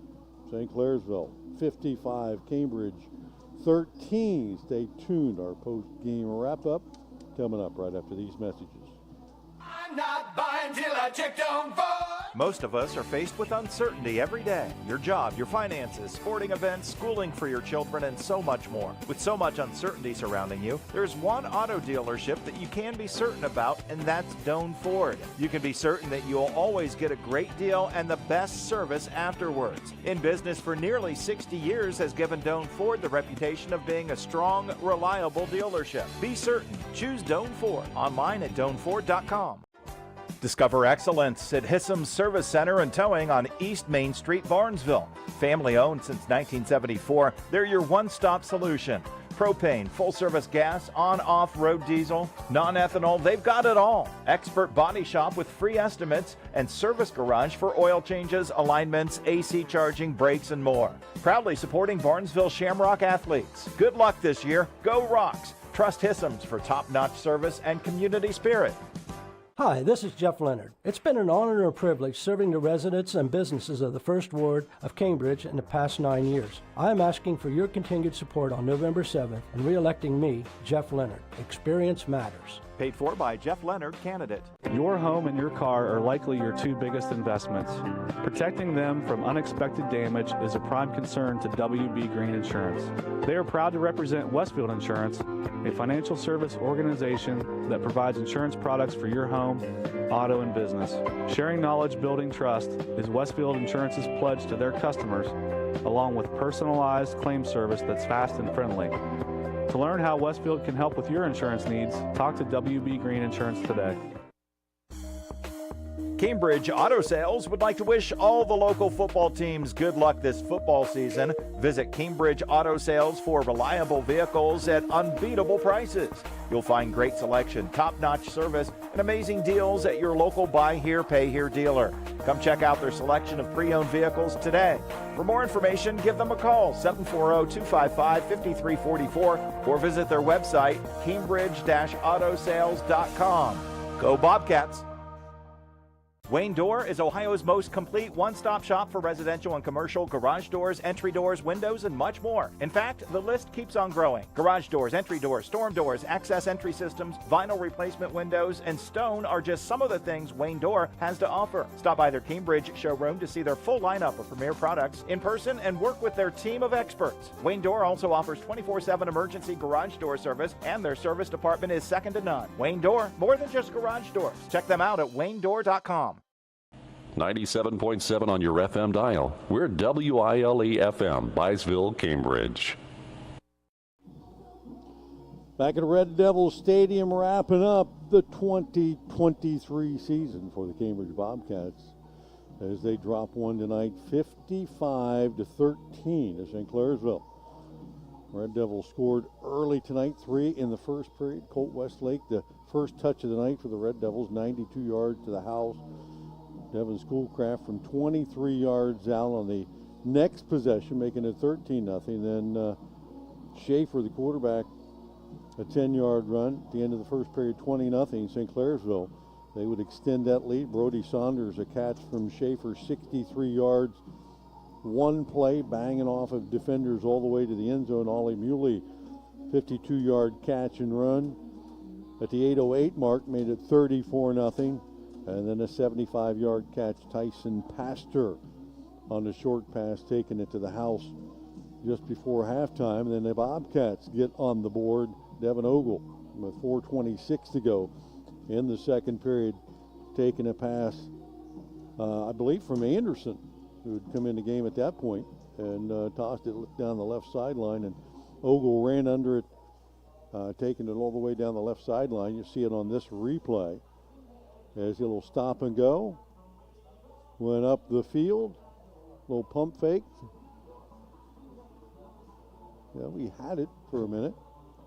First time I've been in sync with our replays all year, and we went right away from it. And then on this play down the sideline, a little tip pass, as Ogle goes up for it, bobbles it, tips it. And I think the officials actually ruled that he had possession of that ball and stepped out of bounds before it was knocked out of his hand. And they gave him that catch, and that was his 11th catch of the night, setting a record. And no instant replay in high school, so we're not going to refute that. And he made several other catches after that anyways, even if they'd ruled that, made their correct call there, he still would have broken the record. Yeah, he got a couple more catches after that, so that's a moot point on exactly how many catches he had tonight. You have all of those statistics. Feel free to chime in anytime. As the Bobcats added another late score, Anderson to Ogle, late in the third period, and that was the last score of the game. We'll have another one coming up here. And this is the touchdown pass. It ended up being about a 60-yarder. As Ogle, in classic fashion here, fights the defense for that one and takes it all the way in. And he had ended the night 15 catches for 167 yards and 2 touchdowns. It just, again, really disappointing season all around for the program. But that is one of the few bright spots, was his production week in and week out. And to do that when you're playing with your second, third, fourth QB and playing against a really good defense where they know you're the only target, you're the only weapon. You know, that says a lot about what he did tonight and what he did this season and in his high school career. Yeah, that play you watched there was our play of the game, brought to you by King Carpet. As Ogle, I think we've probably seen him do that about 10 times this year. Just the ball lobbed up in the air, and he goes up and battles the defender at 6'2" and 195. He's a pretty strong guy and able to do this. It is senior night for St. Clairsville seniors, and they're all lined up ready to make their march down the field. Our post-game wrap-up brought to you by AMG Vanadium. And part of our post-game is the drive of the game brought to you by patrons Buckeye Mutual Insurance Company. Bobcats had a couple of late drives in the game, a 9-play, 65-yard drive that resulted in that touchdown to Ogle, and another late drive, too, that resulted in a touchdown. So a couple of drives there by the Bobcats. Play of the game, you saw it, play of the game from King Carpet, and our player of the game. We talked a little bit about this one, and how can you not give the player of the game to the guy that just set the all-time receptions and yards record and just came up a little short of the touchdowns record, but Devin Ogle once again tonight will be our player of the game. Todd Worley will present him that as he makes him take him out for a pizza probably. But no, I just, all kidding aside, you know, this is the time of the year now. Okay, the season's over. Let's look back on those things that were positive. Even though Cambridge suffered through an 0-10 season, there were a lot of good things that happened. And you know, Garrett Carpenter had a great season going before his season-ending injury a couple weeks ago. But you know, a lot of that was Devin Ogle and him stepping up and setting records. It was, and one of the marks of a great program is when one great player leaves, there's another one coming behind them. So right now, there might be a 7th grader, an 8th grader, a 9th grader at Cambridge right now. Who's going to be the next Devin Ogle? Because he's had a phenomenal high school career, but it's over for him now, and I think he's going to have a good college career wherever he ends up. But someone has to step up and be the next Devin Ogle. And Garrett Carpenter should have some confidence heading into next season. He has to take the next step, improve, and also bring some receivers with him and help some guys develop into something similar to a Devin Ogle. Yeah, so a lot of records fall here in the last couple of weeks of the season. Charlie Ford, I remember Charlie. I coached Charlie back in the day. He was a heck of a receiver in a time when hardly anybody threw the ball, but he was on a similar team that he was the weapon. And if you were going to score points, he was going to do it. Jody Berger to Charlie Ford, and that was the call most nights, whether it be a short pass that Charlie would then weave his way through the defense or just a bomb that he would run under. And both those guys were excellent, and they set a lot of records. But the last couple of years, those records have fallen. And offense has changed a lot in the last 20, 30 years since those guys played. And the last 40, 50 years since I played. Back in the day, if you threw the ball 8 times a game, that was a lot of passes. And you know, now if you don't throw it 30 times, you didn't throw it enough. But Devin Ogle, some of the records he holds are receptions in a season, and he added on to that one tonight with another 15 or so.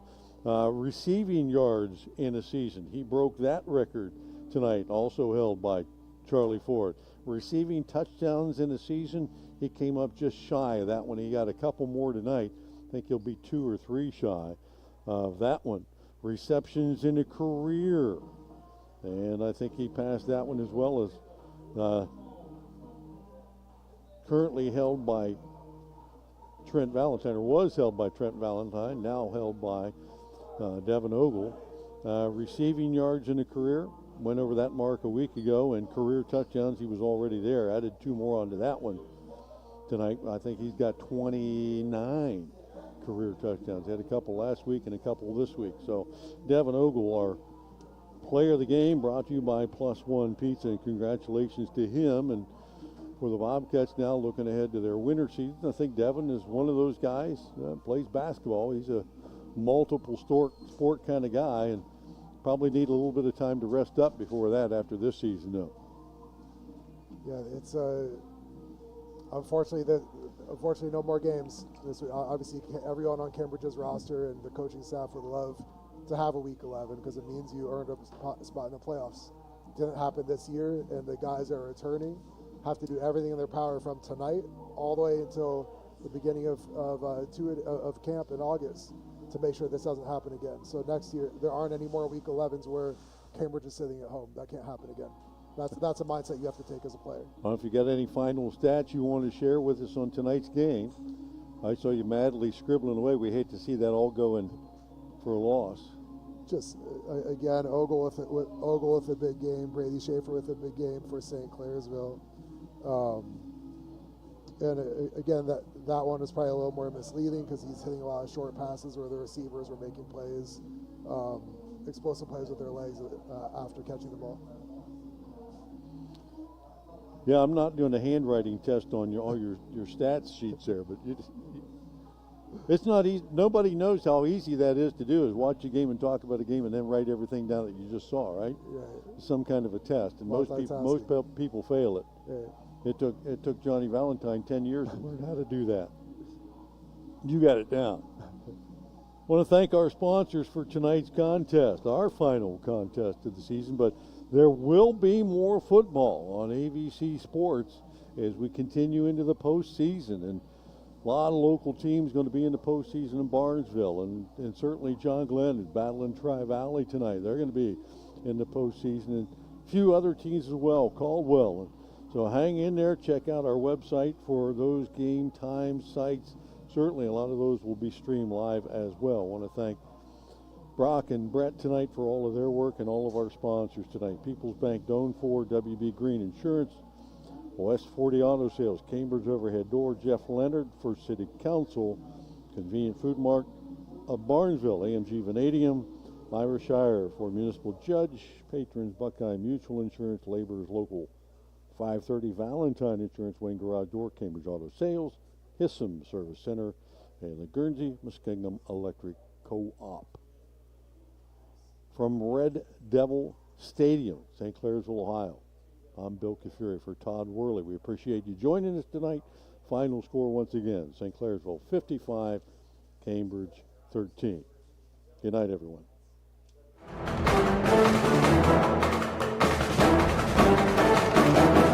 This has been a presentation of ABC Sports.